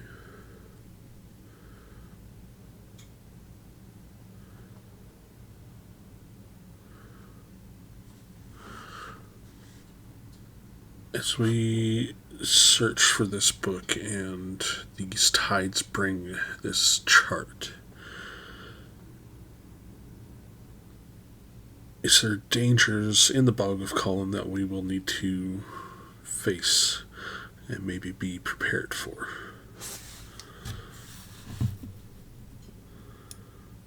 And I put another 50 gold in.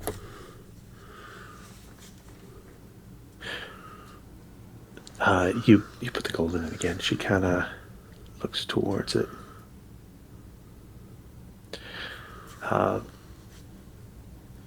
And you get the whispers. The sea is calm, though your movements can create wake.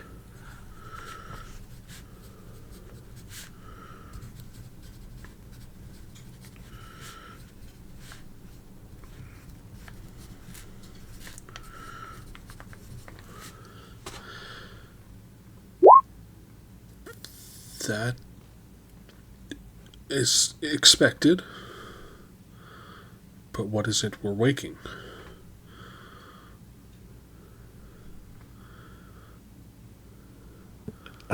She cocks her head a little bit to you, and she takes her hand and she puts it down on the surface of the water and splashes it up and down, basically showing little waves.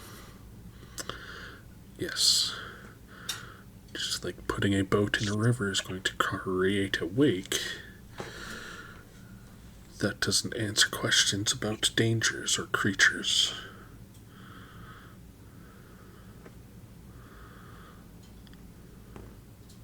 She just kind of looks off to the side.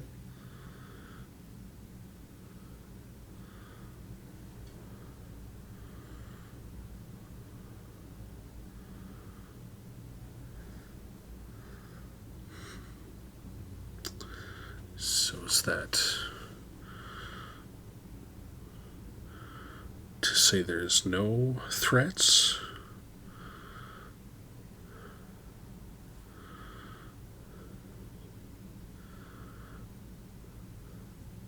You can make an intelligence check to try to interpret what she's saying.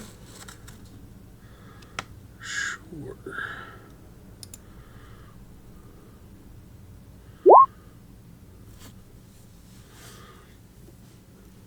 It's comes clear after asking a couple of questions. She's not saying anything straightforward. That obviously she's kind of reading the tides of fate, so to speak. And in this case, her response is such that you said, "Is there danger here at your destination?" And she's kind of describing it as a calm piece of water, but based on your actions, you can disrupt the calmness of it, and it's no longer a calm piece of water. Now you've got strong wake in it. So it's her way of saying you could instigate danger in the place you're going to. Of course. Naturally, my presence is going to attract creatures of great power. They'll want to fight creatures of great power. That's kind of given. I want to know what type of creature that is and how I can prepare against it. That was my question. How should I be prepared for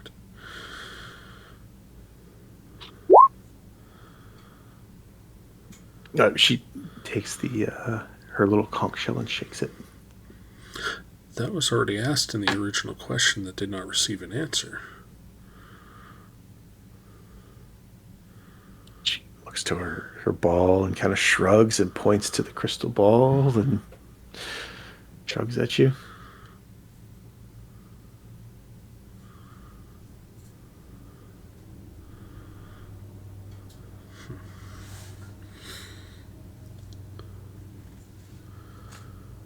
She shakes it again.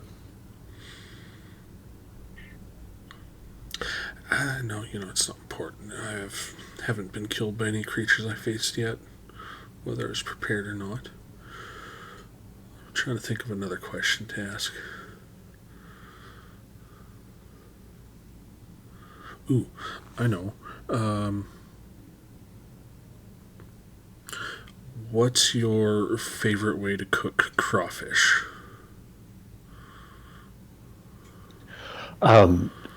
She looks up from her crystal ball at your mouth, at your eyes, and her mouth opens and it drops fairly low, and it's very long and narrow. And she goes, I like to boil them with spicy seasoning with other items. Big boil.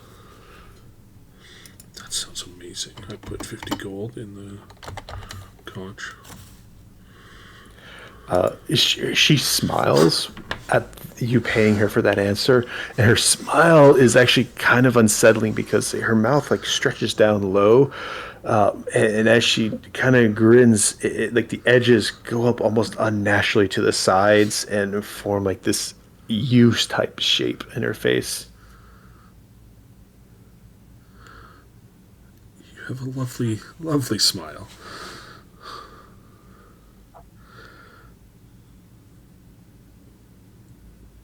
Okay.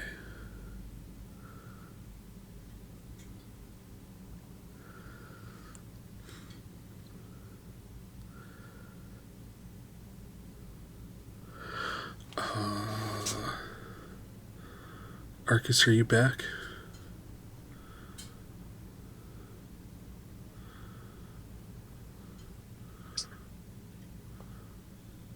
Phalar, Nip, are you guys here? Do you guys have questions?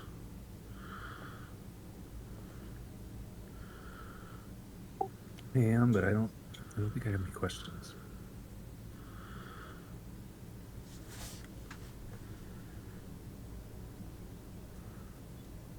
I can pay for it if that's. You can ask anything, literally.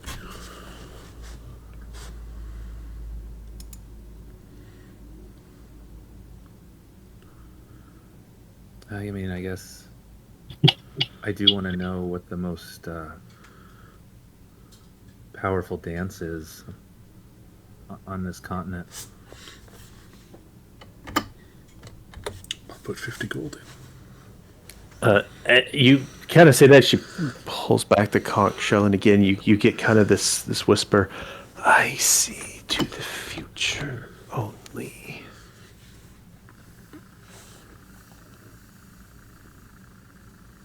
What will be the most powerful dance that you see?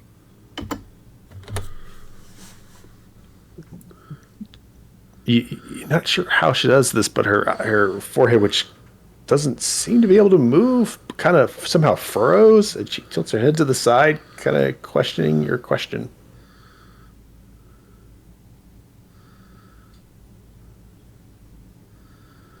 I do a little dance.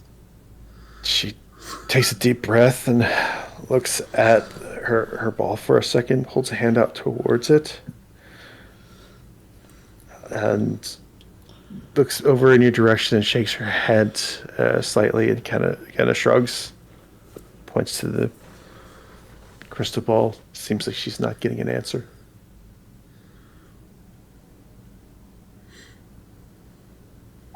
Well, it was worth a shot. I appreciate it.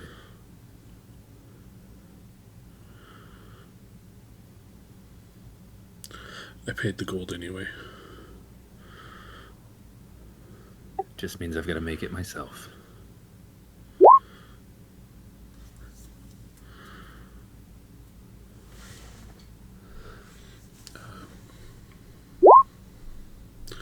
Parsnip, Arcus, you guys got any questions?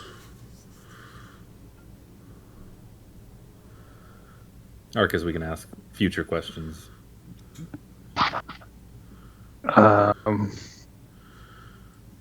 No, I don't think so.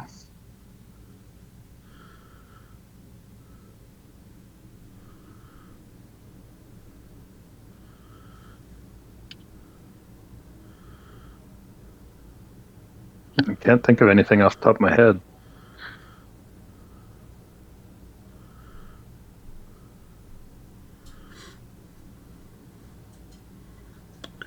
Parsnip?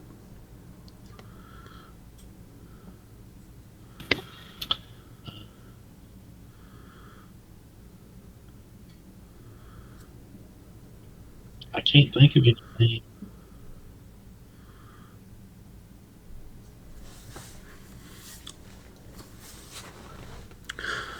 Fair enough. Tango's got one last question. Can above the table, can anybody remind me the name of the sorcerer that was causing havoc on the other continent? Sargathrax. Zargathrax. Thank you.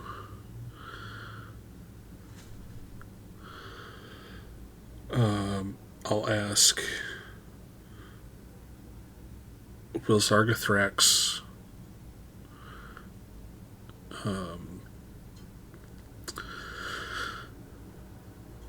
assault or attack any place on what's this continent called? Drelland. Drelland. And I'll put 50 gold in.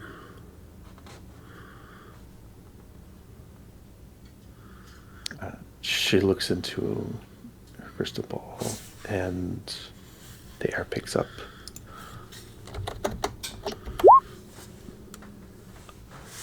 Upon the vast sea, vessels sink into the great teeth of the shark.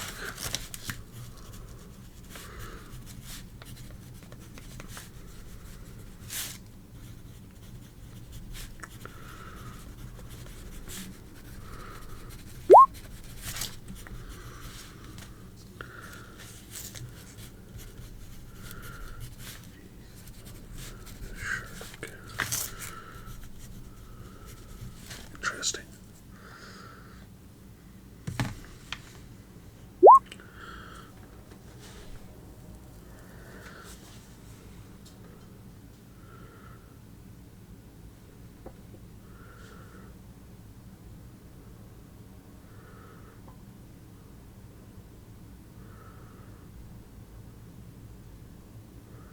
Anybody wish to ask the oracle anything else?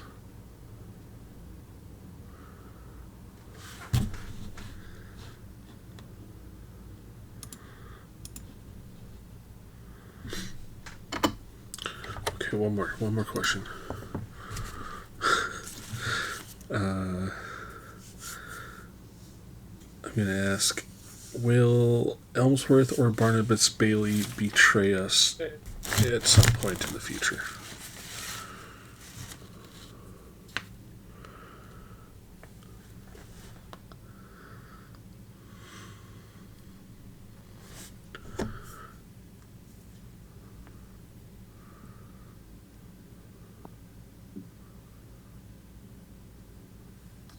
After a few moments of her looking into her crystal ball, moving her hands over it, she kind of turns to the side, and the whispers pick up.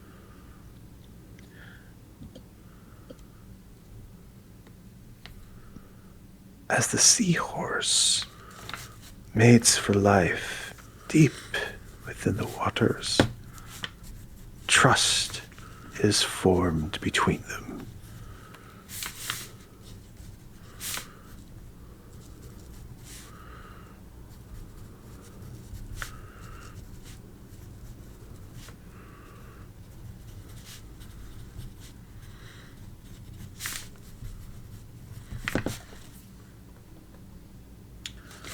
Okay.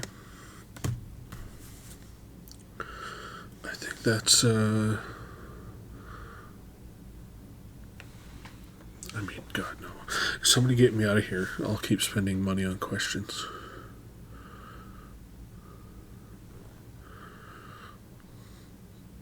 Technically, you're spending money on answers.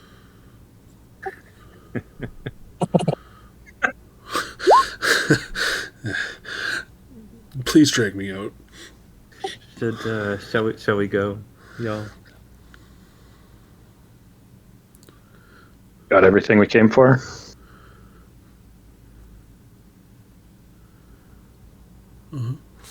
As you guys turn and you start to submerge yourselves, you guys are most of the way out back into the water. when you hear her kind of gasp, and not through the whispers, but through her speaking.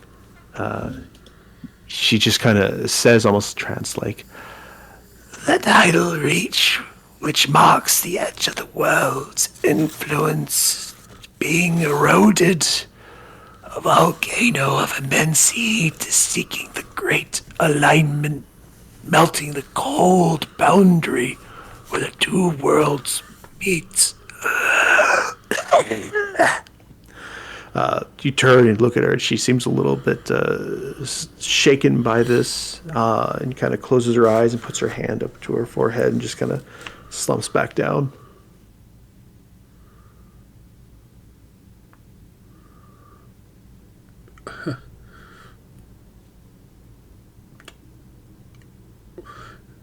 Did anybody else catch that? Because I was caught off guard. All I got was a volcano.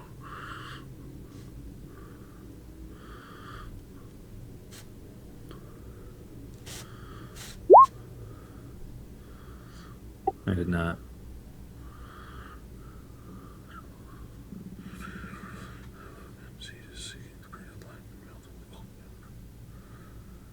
Oh. Oh. Well, that doesn't sound good. That sounds ominous.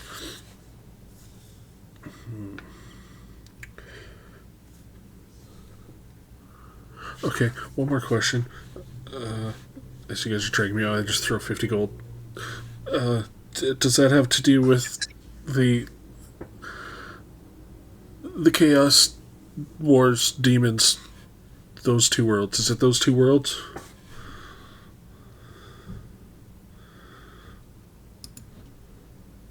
She looks. She's shaking her head. She seems a little bit dazed, but she opens an eye. One of them's kind of half open. She's looking at her ball and kind of holds her hands towards it. And you get that kind of the whisper. "Some creatures come from the deep, and some from the great dark depths below the deep." Some from the deep and some from the deeper. Okay.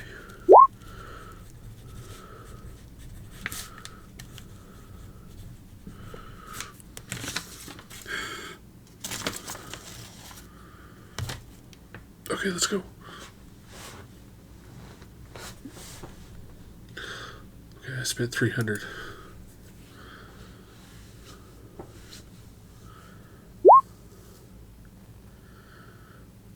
You guys plop into the water, able to breathe. It's easy for you. You guys just go down a little bit, go out through the little hole down below, and pop back up, right back in towards the docks.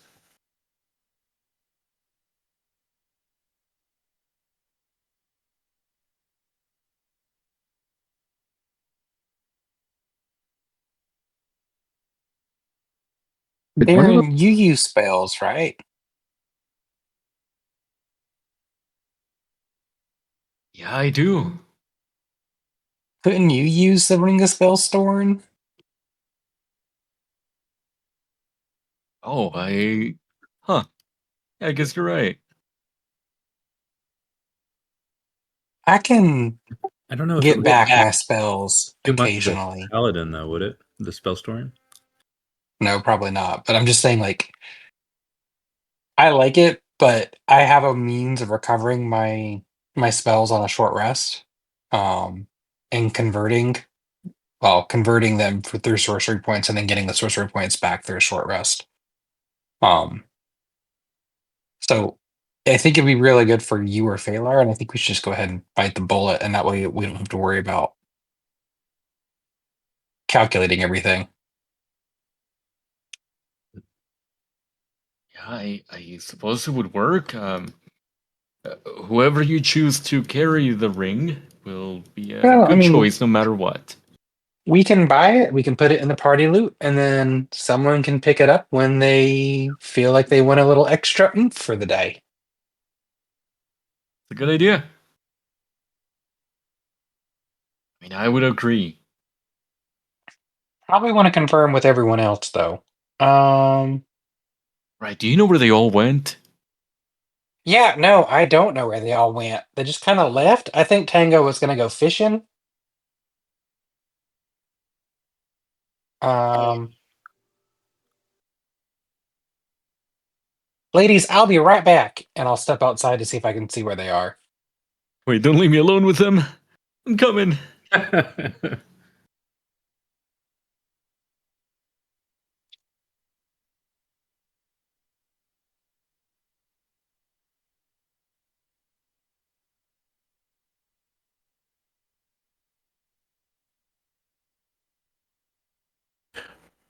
After a short while, you guys are running around, leaving grime and scabs, an eye for trade. You bump into a couple of goblins, a couple of hags kind of nod at you and smile with rotted and missing teeth.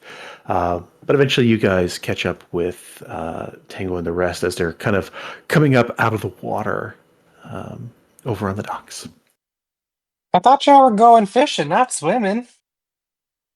Where do you think the fish are? Yeah, but normally, well, you know what? I don't know how y'all do things anymore. I just give up. You all spearfish or something?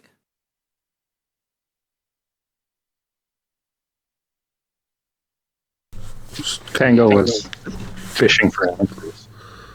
I'm gonna look at Darren with a serious look on my face and just repeat the last thing that she said to me. Some creatures come from the deep and some come from the deeper.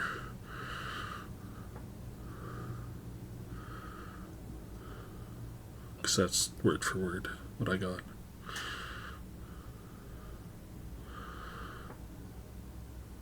Jesus.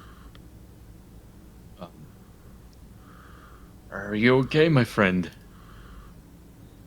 Did you see something down there? Uh-huh. If you have questions, you should go ask them. I think what I learned is we've got our work cut out for us.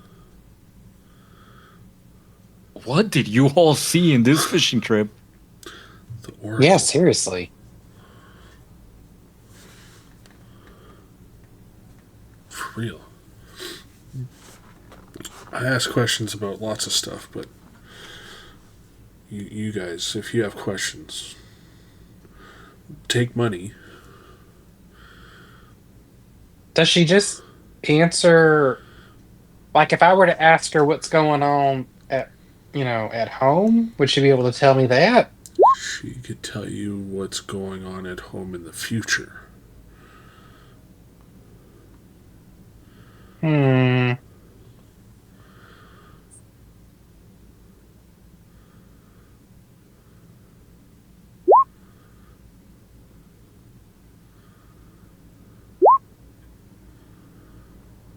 I don't know that I have any questions. I don't know that I want to know.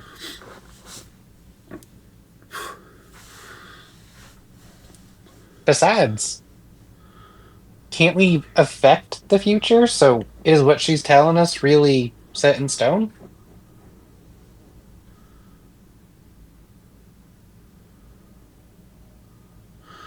Everything you just said, like, blows Tango's mind.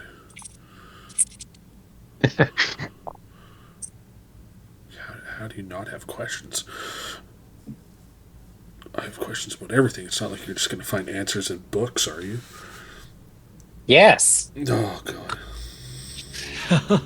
In books, Tango, in people's heads. There's so many ways to get answers. Baldoria, why do you hate books so much? Oh, they're just so boring. You can read, right? Like, no judgment. Just out of curiosity. Yeah, I know. I can read. Slowly. Well, it's not a race.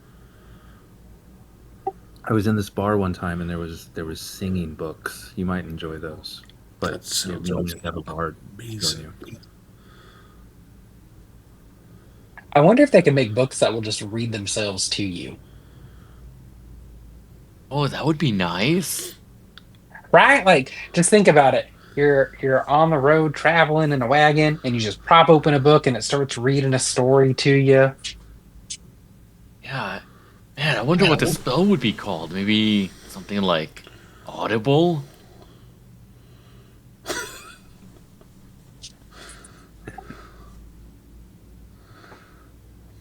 Well, you know what? You're a wizard A now. minor illusion, but hey, I like Audible.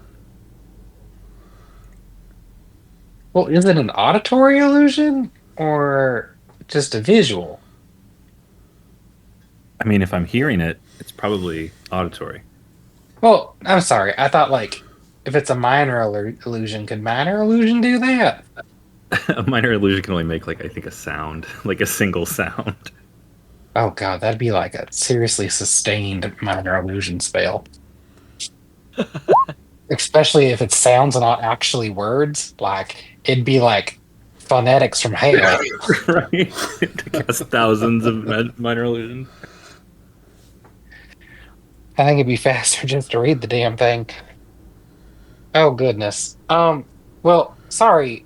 Uh if y'all want, I was thinking we could just buy the spell ring of spell storing, and then we can figure out who could benefit from it the most later.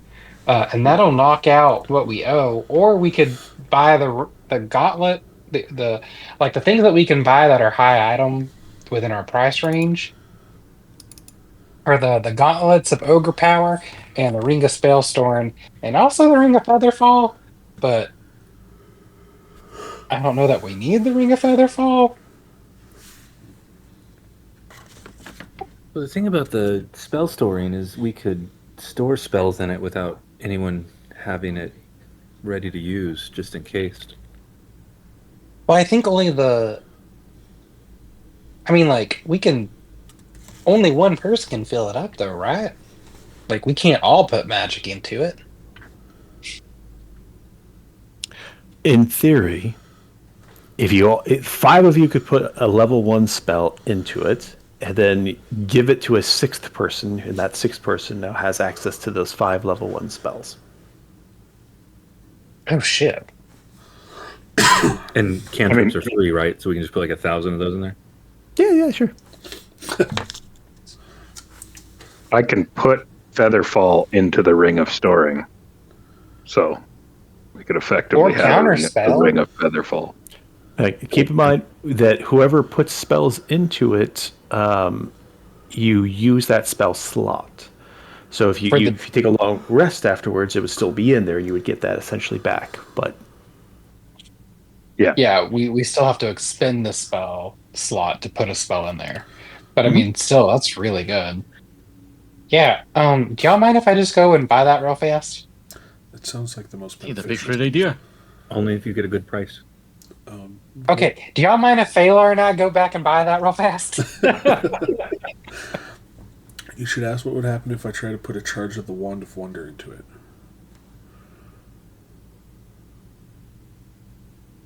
Jesus. Oh, and then I can put a charge of Simon's Wand head of explodes. Smiles in. We'll have Wand of Wonder and Wand of Smiles ring. Ooh.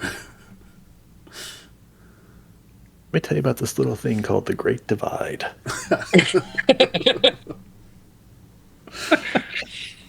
Arcus just has the look that Tango just had when Simon was telling him about the future not being set, and how can you have someone tell you the future if we affect the future? As he contemplates putting the Wand of Wonder into the Ring of Spell Storing. Yeah, Simon gives like 1,000 yards, like just is mentally gone. There's no one home anymore. That'd be like putting a bag of holding inside of a portable hole. Exactly, but with Tango's luck, it would be possibly much, much worse. Or better. I tell you what, buddy, that wand of yours, while I would love to see that, sometimes causes massive butterflies and things like that. I was thinking about like putting a bunch of like fireball spells or some healing spells in there. Like maybe some of us casters can put like haste or fly in there, or something like that. And that way, one of our more, anyone can use them, right? Like, True. But didn't you see the so last thing I did with this wand? That was like I the most incredible thing that's ever happened. I did, but you know what? You also made yourself. That is the last time you used the wand, wasn't it? When you made yourself go kind of like, Yeah. yeah, buddy. What I saw and what you saw, I think do not align. I think your reality was influenced by that wand because you just stood there silly. Nonsense. It was the most awesome thing that could have ever happened in that fight. You're welcome, by the way. And I think I'm getting this one figured out. Like I'm getting used to it. I'm understanding it. It must have been Okay. so awesome that it blinded me for a while. I have to write a song from your perspective about it. That sounds interesting. All right, buddy. Well, you continue to be the being of pure chaos that you strive to be. I'm Miss Failer, would you like to go with me to purchase this thing? Yeah, let's go get a ring. Okay. You answered it before, but is Phalar like a woman? Because we've referred to them as like male and female at this point. And I want to make sure we're not misgendering them. No, they're pretty much non-binary. Okay, Doesn't matter either way. cool. I mean, now that the hat of disguise is off, there might be some changes, but we'll see.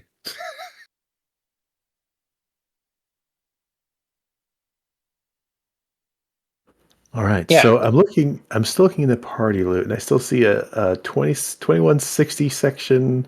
I got distracted because you had a cool scene with a lady in a conch shell. Sorry. But I do see you have plenty there. Has anything been subtracted for Darren's purchase? No. I need to do that. So he It's fine. purchased. No, I already did that. Oh, you Okay, took well, it there from you go. the. Okay. Does that update if like I have it open and you guys change it? You can see don't someone know. else make a change. Okay, I was just curious. You should be able to. So, like, if I were to, let's say, do this. Yep, I saw it. I think there's only an issue if you both have it open to edit at the same time. Oh, Yeah, okay. I'll stop then. But yeah, you definitely have enough. Don't forget, you have $1,000 gift certificate. $1,000. Yeah. That's $1,000 gold gift certificate. So only subtract amount. They've already done the negotiating from you. They with Phalar will keep them honest. They've already sold you stuff. I don't know if you've added the gold that they've given you for the items you sold yet, but yeah, the ring would be 3950 plus the 1,000 gold gift certificate. Yeah, the items are still in there. I put the value next to them because I didn't know if we wanted to just take 1,200 and then the 250 for the shield. Not the shield, the scimitar and the bracelets of archery, and just put that towards the ring of spell storing. Because I didn't know if that would detract from our value.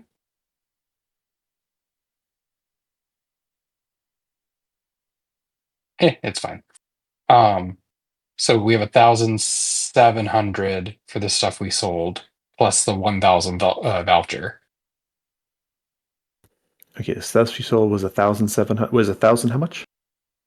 So the Kraken Shield was 1,000. They threw on an extra 200 for everything after Phalar bargained with them, and then the Inspelled Scimitar was 250, and the Bracers of Archery was 250. So 1,700. All right. Yeah.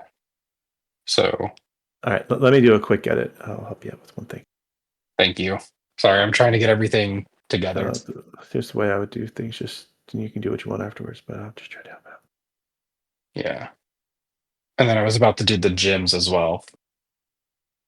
I'm going to assume that you've sold the gems to turn them into gold. Yeah. Unless you want to keep some of them, you tell me. I think we're going to keep some if anybody needed them for spell components. Yeah, I was just thinking about that. Can we keep the All right. 3,000 and just move the 2,000? So the If you want. yeah. So let's just convert the gems worth 2,160 to just pure gold. So I can delete that. Wait, hold on. That's not book Okay. edit. Hold on 1 second. Okay. I'll hit cancel. You do you.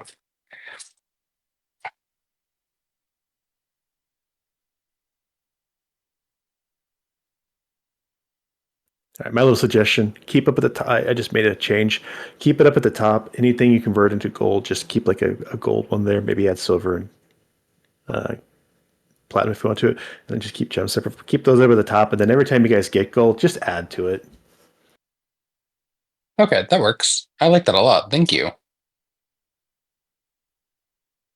And then just All right. if you make a purchase, just subtract the 49.50, so you're down to like 360.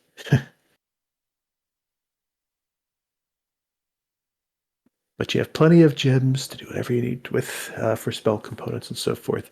I'll let you figure that part out. So you guys have talked to Runa, the Oracle. Is there anything else that you would like to do, either with the town, in the town, or whatever else we can say that you guys are eventually going to retire to Milo's seaside suites and enjoy a wonderful night at the cost of 1 gold per person in his little amazing inn? Yes. So, as far as I remember, Milo had really bad toilets. Um, is there a place in town where I can go buy some, I guess, hygiene supplies? Or should I talk to Arcus? You travel around and you ask somebody about that, and someone says, you should probably talk to Sliver about that. You guys eventually make your way over to here. And you guys head into that hut and find this blue-skinned hag. Has little horns, some reddish hair that's kind of slicked back. And she will...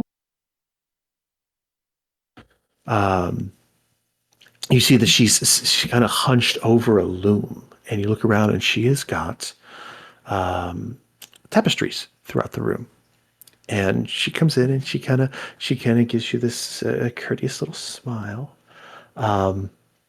But you see all sorts of tapestries along the wall. Several of them are of fairly fine silk, and you also find just a stack full of what appears to be like baby diapers, just white square cloths over on the edge.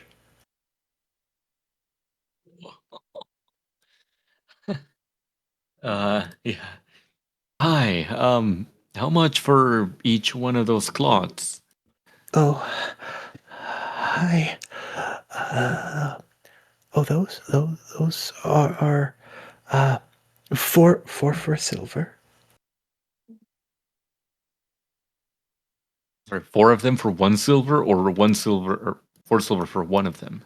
No, you you can take 4 of them for 1 silver. Okay. How many do you have?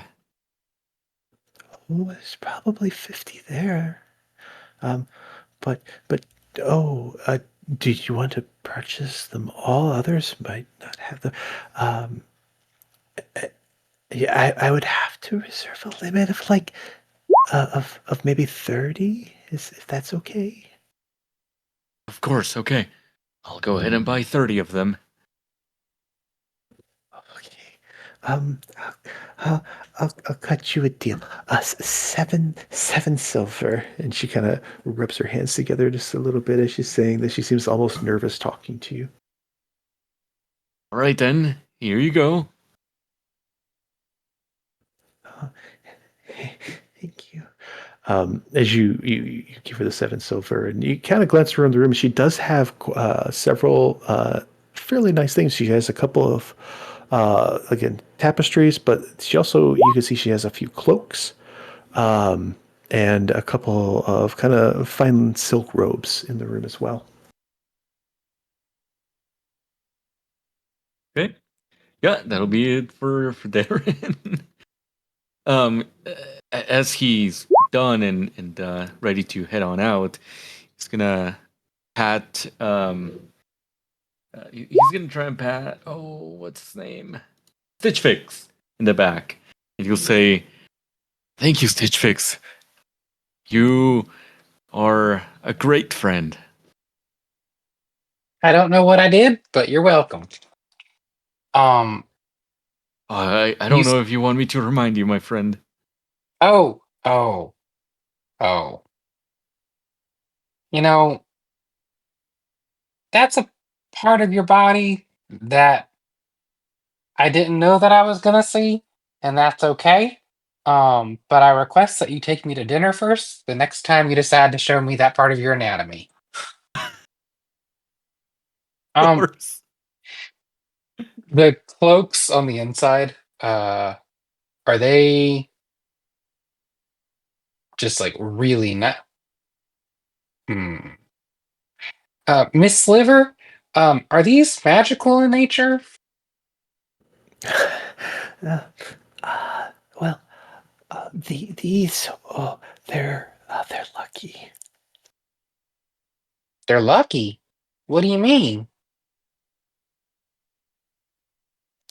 She kind of like retreats into herself, and she kind of gets this shy grin on her face. They're lucky. They're lucky. Um, how much do you normally sell them for? Well, though, takes takes time, and they're difficult. The robes and the cloaks are 500 gold each, but you only want one of them. You can't use both. Hmm. Um, I'll buy. I'll put down 50 platinum. Uh, and I will buy a cloak. You've got basically she's got an assortment. Like probably a dozen of the robes, a dozen of the cloaks, and a little bit of patterns to them. Usually, they are made with a kind of like a spider silk, so they remind you of Phalar's horn.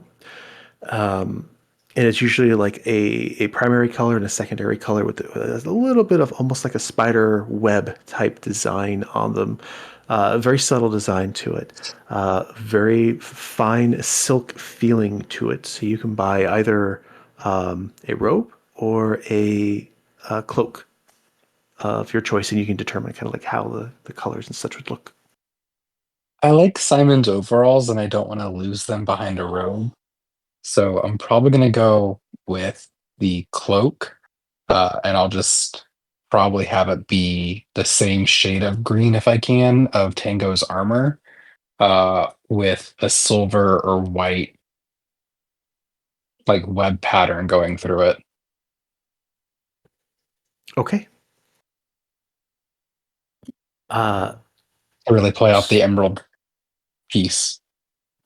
all right. So this is something similar DM, to, yeah. Go ahead. sorry, just really quickly before you explain what it is. If you're okay with it, Darren would also buy some to match with his friend Stitch Fix. Yeah, Oh, Simon blushes a absolutely. little bit. Yeah. Certainly find a kind of a greenish color that matches Tango's armor. There we go. Patterns are similar and subtle, but it's still obviously unique, handmade. So you guys, once you put them on, they're similar to Tango's sheath in that it does attune to whoever wears it, but it does not take an attunement slot. After you've worn it for a little while and you figured it out, you essentially get one luck point while you have this, while you're wearing Oh this. shit. So it's like having the origin feat of lucky. So you have one luck point that you can spend either to give yourself advantage on on a d20 test, or when a creature rolls for an attack against you, you can spend that luck point to impose disadvantage on it. Hell yeah. Alrighty. And Parsnip, you're going to buy the adamantine half plate. Yep. All right. They pick it up. It's a little bit heavy, but they clunk it down in front of you. Pay them the gold for it. There you go. May it protect you well. Let's hope so.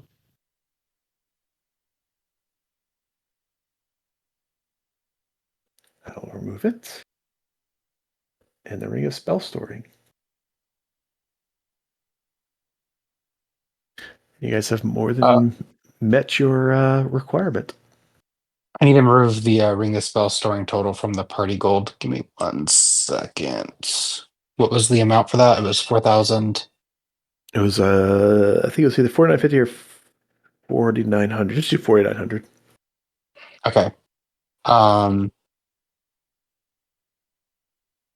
Parsnip, did you use the 1,000 gold for your armor? Like the voucher? No, I paid for it out of mine. Okay. So I guess we still got the voucher. Okay, so 39. So Darren, how did you make that? Or it's just like an item you added? What did you do? I casted a spell for it. It's just magic. Okay. No, you click on, you go to your inventory tab, then you click Add New, and then you just fill it out manually. So you did it like on your character sheet? Right, yeah. Cool. I found an option to add an existing resource since I already had luck points, but it doesn't let me limit the luck point. So That's I'm fine. not You gonna just use consider that. you have one more luck point now. Okay.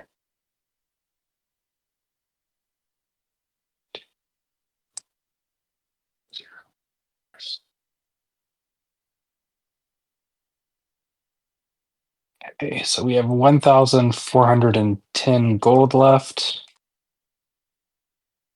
And DM, when you added that amount, you were taking into consideration the 17 from the shield, the sword, and the bracers, right? Yep. Cool. I added that in. Cool. I'm going to remove the items themselves then just to avoid any confusion there. And I'm going to hit save changes. All right. right. I will say I think I have a spell slot left. Or 2. Let me see. I can go ahead, if it doesn't require 2 minutes for me to do this, I'd like to go ahead and like pump some magic. I have 1 spell slot left. I'd like to put in a shield spell The so ring that is someone can full. use a. Oh, it's already full? Mm-hmm. Oh. What's in there? It's a good question. I wonder how you'll find out. Hey, Arcus? This ring came already pre-stocked full of spells. I just tried to add a shield spell to it, and it like didn't. It was like there was no room for it. Do you know how to determine these? Like what's in here? I mean, I've never really played with one before, but I would assume that you could either spend some time with it or potentially an identify spell might help. I mean, I can try to ritually cast one. Um,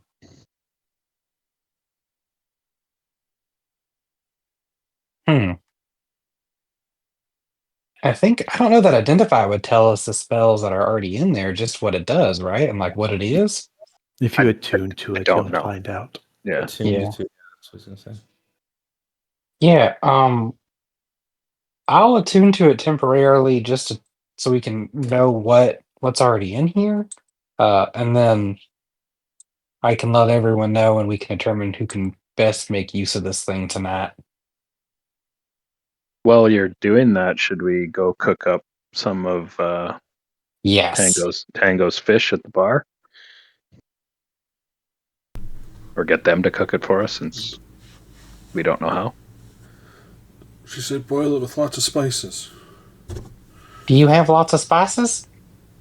I can buy lots of spices. You can buy lots of spices. Okay.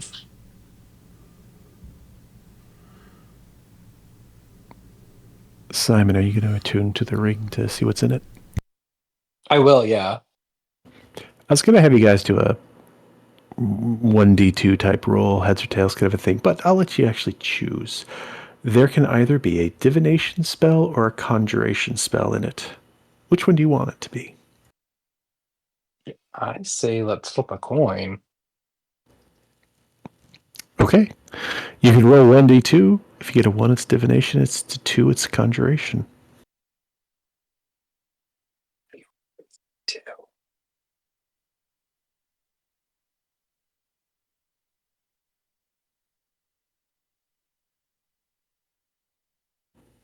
It's just /R 1d2. Okay, thank you. Okay. When you attune to it, you have 1 casting of legend lore in the spell. Oh, shoot. That's a We might spell. be able to use this, like, on that violin, y'all.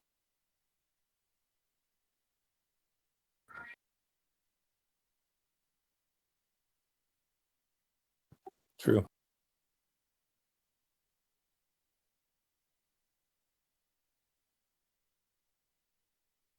There's not a way for you to, like, copy these spells that are in here, is there? No. Like legend lore? Oh, okay. I mean, that's pretty good.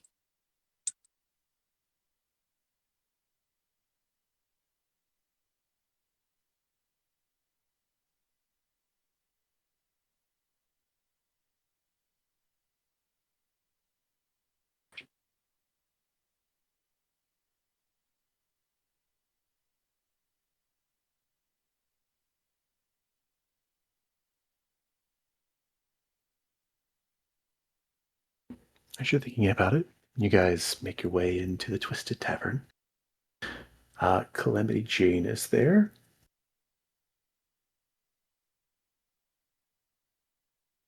Make sure you guys can see. Looks like I'm And- with Blair.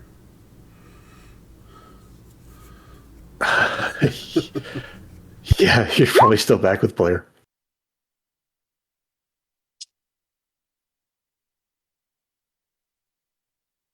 Actually, all the Greenleaf girls will probably make their way in there eventually.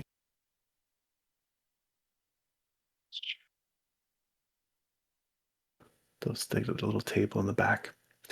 Calamity Jane, I'm not going to keep yelling it, but whenever Calamity Jane speaks, she basically speaks at the top of her, top of her lungs for everything. But she will offer to make you a crawfish boil if that's what you want. Zelda over here to the side. Oh, yeah, I got stuff that you can add to it. She will offer you plenty of spices. Some come in liquid form, some come in a powdered form to spice up your boil. Should you want it. All of it. How much? Oh, no charge for this. She'll spice it up for free. Calamity Jane will cook it for free as well. They're not going to charge you just to cook this up since you're already, obviously here to purchase drinks and so forth. I'm going to give them a platinum to split them. They look back and forth at each other. Seem happy that you consider them.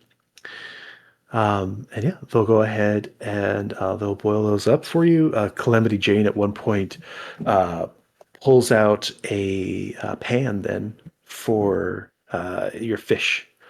And she basically yells that she should grill the fish, boil the crawfish, and she basically casts heat metal on a pan and uses that. She holds it in her hand and cooks the fish for it. She takes the heads and fins and so forth, and she puts it inside this little mesh bag, drops that in with the crawfish, and she yells out that it flavor. But she prepares that right at her huge kind of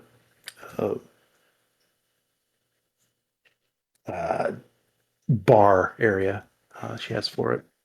The girls are having conversations to the side. Sophie is giving you guys a stink eye. She seems annoyed with you. Dottie and Rosie, they're not really. They don't seem to hold you guys at fault at all. If anything, they're giving Sophie the stink eye, and Blair's just making eye contact in Tango's direction the entire time.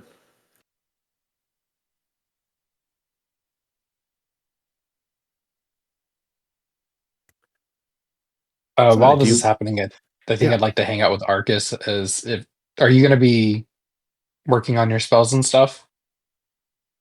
That was my plan. I would like to hang out with Arcus while he does this, and I will loan Truffles to Phalar if they want to perform. And Truffles can like move its legs back and forth like a metronome to help it keep pace. Excellent. I like it. So with that, Arcus, when you make your Arcana check to copy the spells, you'll get advantage. Phalar, you'll have advantage if you make any performance checks to get patrons in the bar to throw coin your way.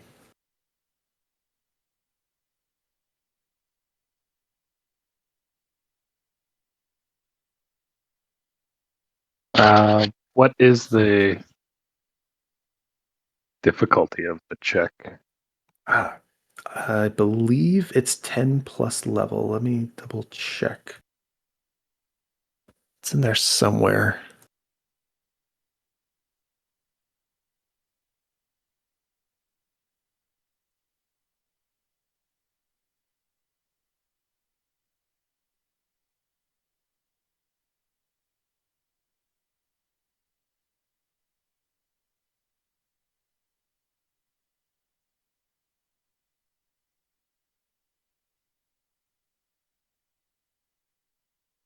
Let's see.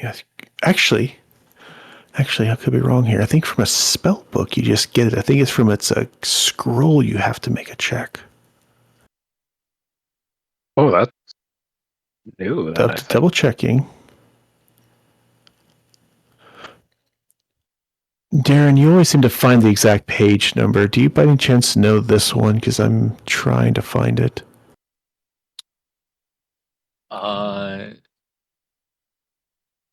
Let me take a look.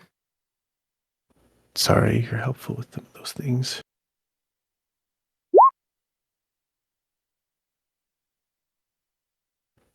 Well, either way, that would be I mean, just if you just want to check and you're spending it, that certainly works too.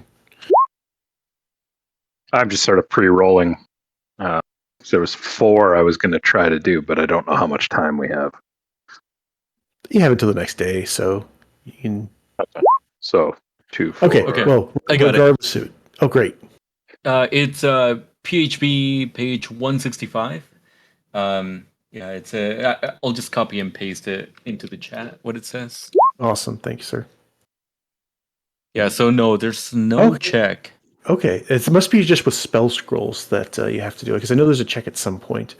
Either way, you breeze through it. We'll say with those Arcana checks, you do it in half the time that you would anyway, so you can get it done between here this evening as you're working on it. No problems with that. Simon, are you going to cast the Legend Lore spell? You mentioned it, so just curious if you're going to use it. No, I was gonna. I would have told everyone about it and what it can do. But I don't know that Simon would be the best one to cast it, so he's gonna unattune to the ring. But I was wondering if it would work since we just have to describe the important item for person or place. if we just do some research on the next destination, right, where the book might be, if it would give us that information, or if we just do the like, if they want to try using it on the violin to see if it's safe to use.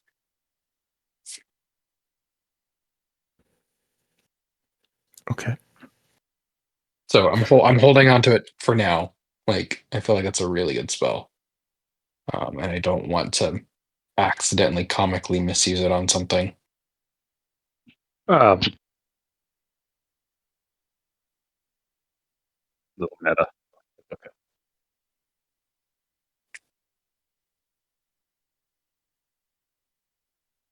I'm sorry, you broke up. What did you say? Sorry, I was gonna say something, but then I don't, kind of borderlines on metagaming, so I will avoid it. Also, just in the future, for the spell scroll, you only do a check if it is of a higher level than you can usually cast it. So Oh wow. Oh, Yeah, okay. So so- that's different than 2020 than 2014 by a good bit. yeah, 2014, I think it was like always, but no, like for example, if Arcus got a spell scroll of Fireball, he could just cast it immediately. As long as they Yeah, as long as he use has the, third level spell slots. right, and then he pays the amount needed. Yeah.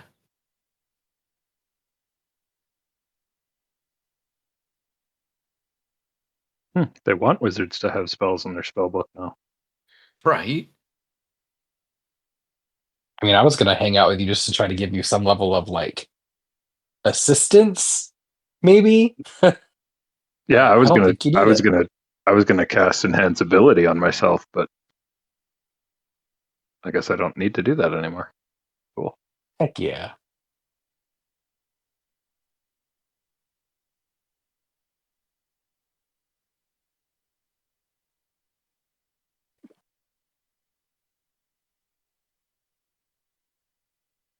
Well, that's great.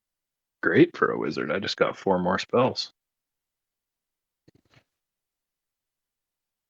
Well, if you know how to use this legend lore spell, or if you can think of a good way to use it,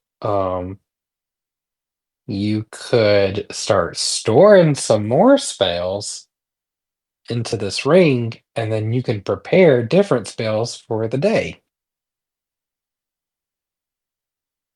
Yeah, I mean, I'll definitely throw my hat in the ring for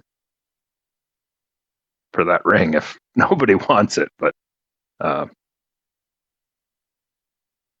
yeah, whatever the group decides, I'm still the new guy. Well, you don't have a lot of offensive abilities. No offense, like the stuff you do is great because you're so creative with it. But like, wouldn't you like to throw a giant ball of fire? Like, it's kind of fun. Like, wouldn't you like to be able to do that? Oh, absolutely. I'm kind of limited by what I can prepare, and now I have more access to more spells than I can prepare, so that ring would help in a lot of ways. I could fill it with simpler spells and prepare more less simple spells. If that makes sense. Yeah, I mean, I like, could be more useful. well, you're already like hella useful, dude. Like, give yourself some credit. But like, we could put in a fireball, and then you'd have room for 2 more level 1 spells and 1 level 2 spell, or 1 level 2 spell. Sorry. But it could Yeah. be any, like, you can talk to Darren, you can talk to Phalar, uh, you could talk to Parsnip, like, any of them can put a spell in there. Also, healing spells are very helpful hanging out Yeah, with I you was guys thinking that it'd be and nice to, finding. like, have an "oh shit" healing word put in there.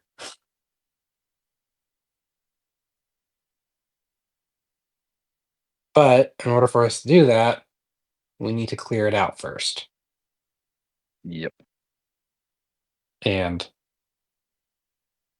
I am not capable of casting a spell of that level.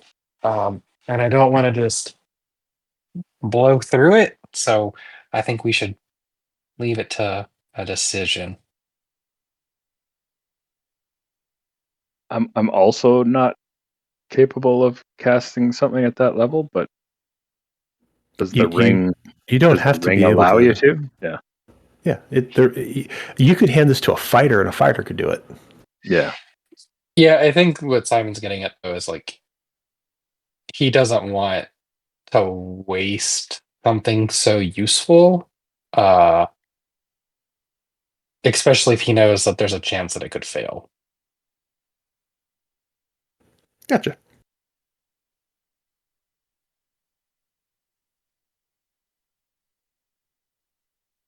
I mean, Tango's always full of questions. Well, it's yes, and he's really good for answers that are really unconventional, but like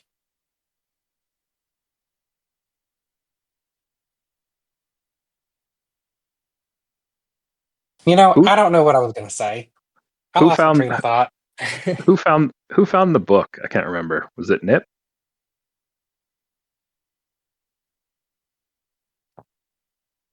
No, it wasn't me. I don't remember. I know it wasn't me. Palar, was it you that actually found the book? No, I don't think I found the one we were looking for. Did we find the book? Yeah, we did find it. But nobody knows who did it. I think it Was was it Tango Simon. playing as Darren or Simon? No, I thought it was kind of generally glossed over that we had enough time, just that somebody on the top floor eventually had found it. Correct. Phalar was the one doing the search on the top floor, and I Yeah, narrated that they found it. Okay, gotcha. Then yes. Then I think Phalar earns the right to ask the question.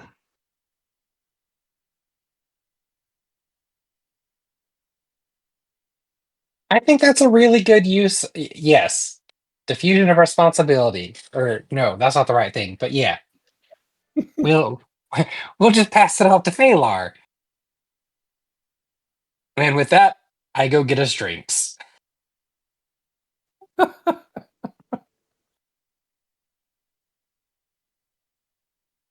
Although I will say, I'm pretty sure Parsnip was the only one who remembered what the name of the book was when we were. Yeah, that is true.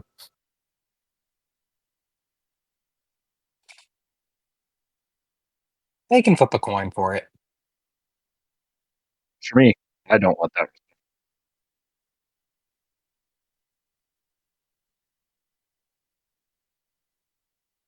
Okay, we were kind of set up for it. So if you guys wanted to use it, I was ready to go. But you guys let me know. You're welcome to save it as long as you want. So DM, above board, in one of the spell books, the one that I got out of the library, it has the spell Legend Lore in it, but I can't cast it yet. Do Correct. I recognize it as Legend Lore, or do I just recognize it as something I can't do? Do you know what I'm asking? You would recognize it as it's in another mage's book, so you at least have a general idea of what it is. You're like, ooh, I can't quite make out what this is. Like, I can tell this is a schematic for a battleship, but I don't know what all these blueprints mean. That kind of thing. Gotcha.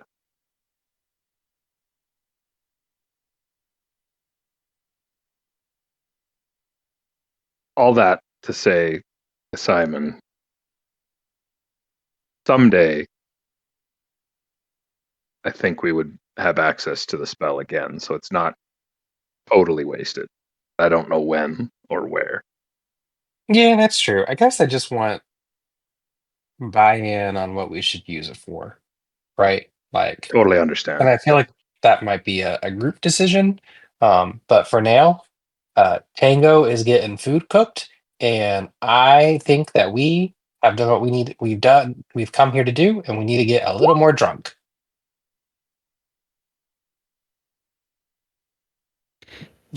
So I'll do this to kind of help kick things off. You guys get the food all prepped by Calamity Jane.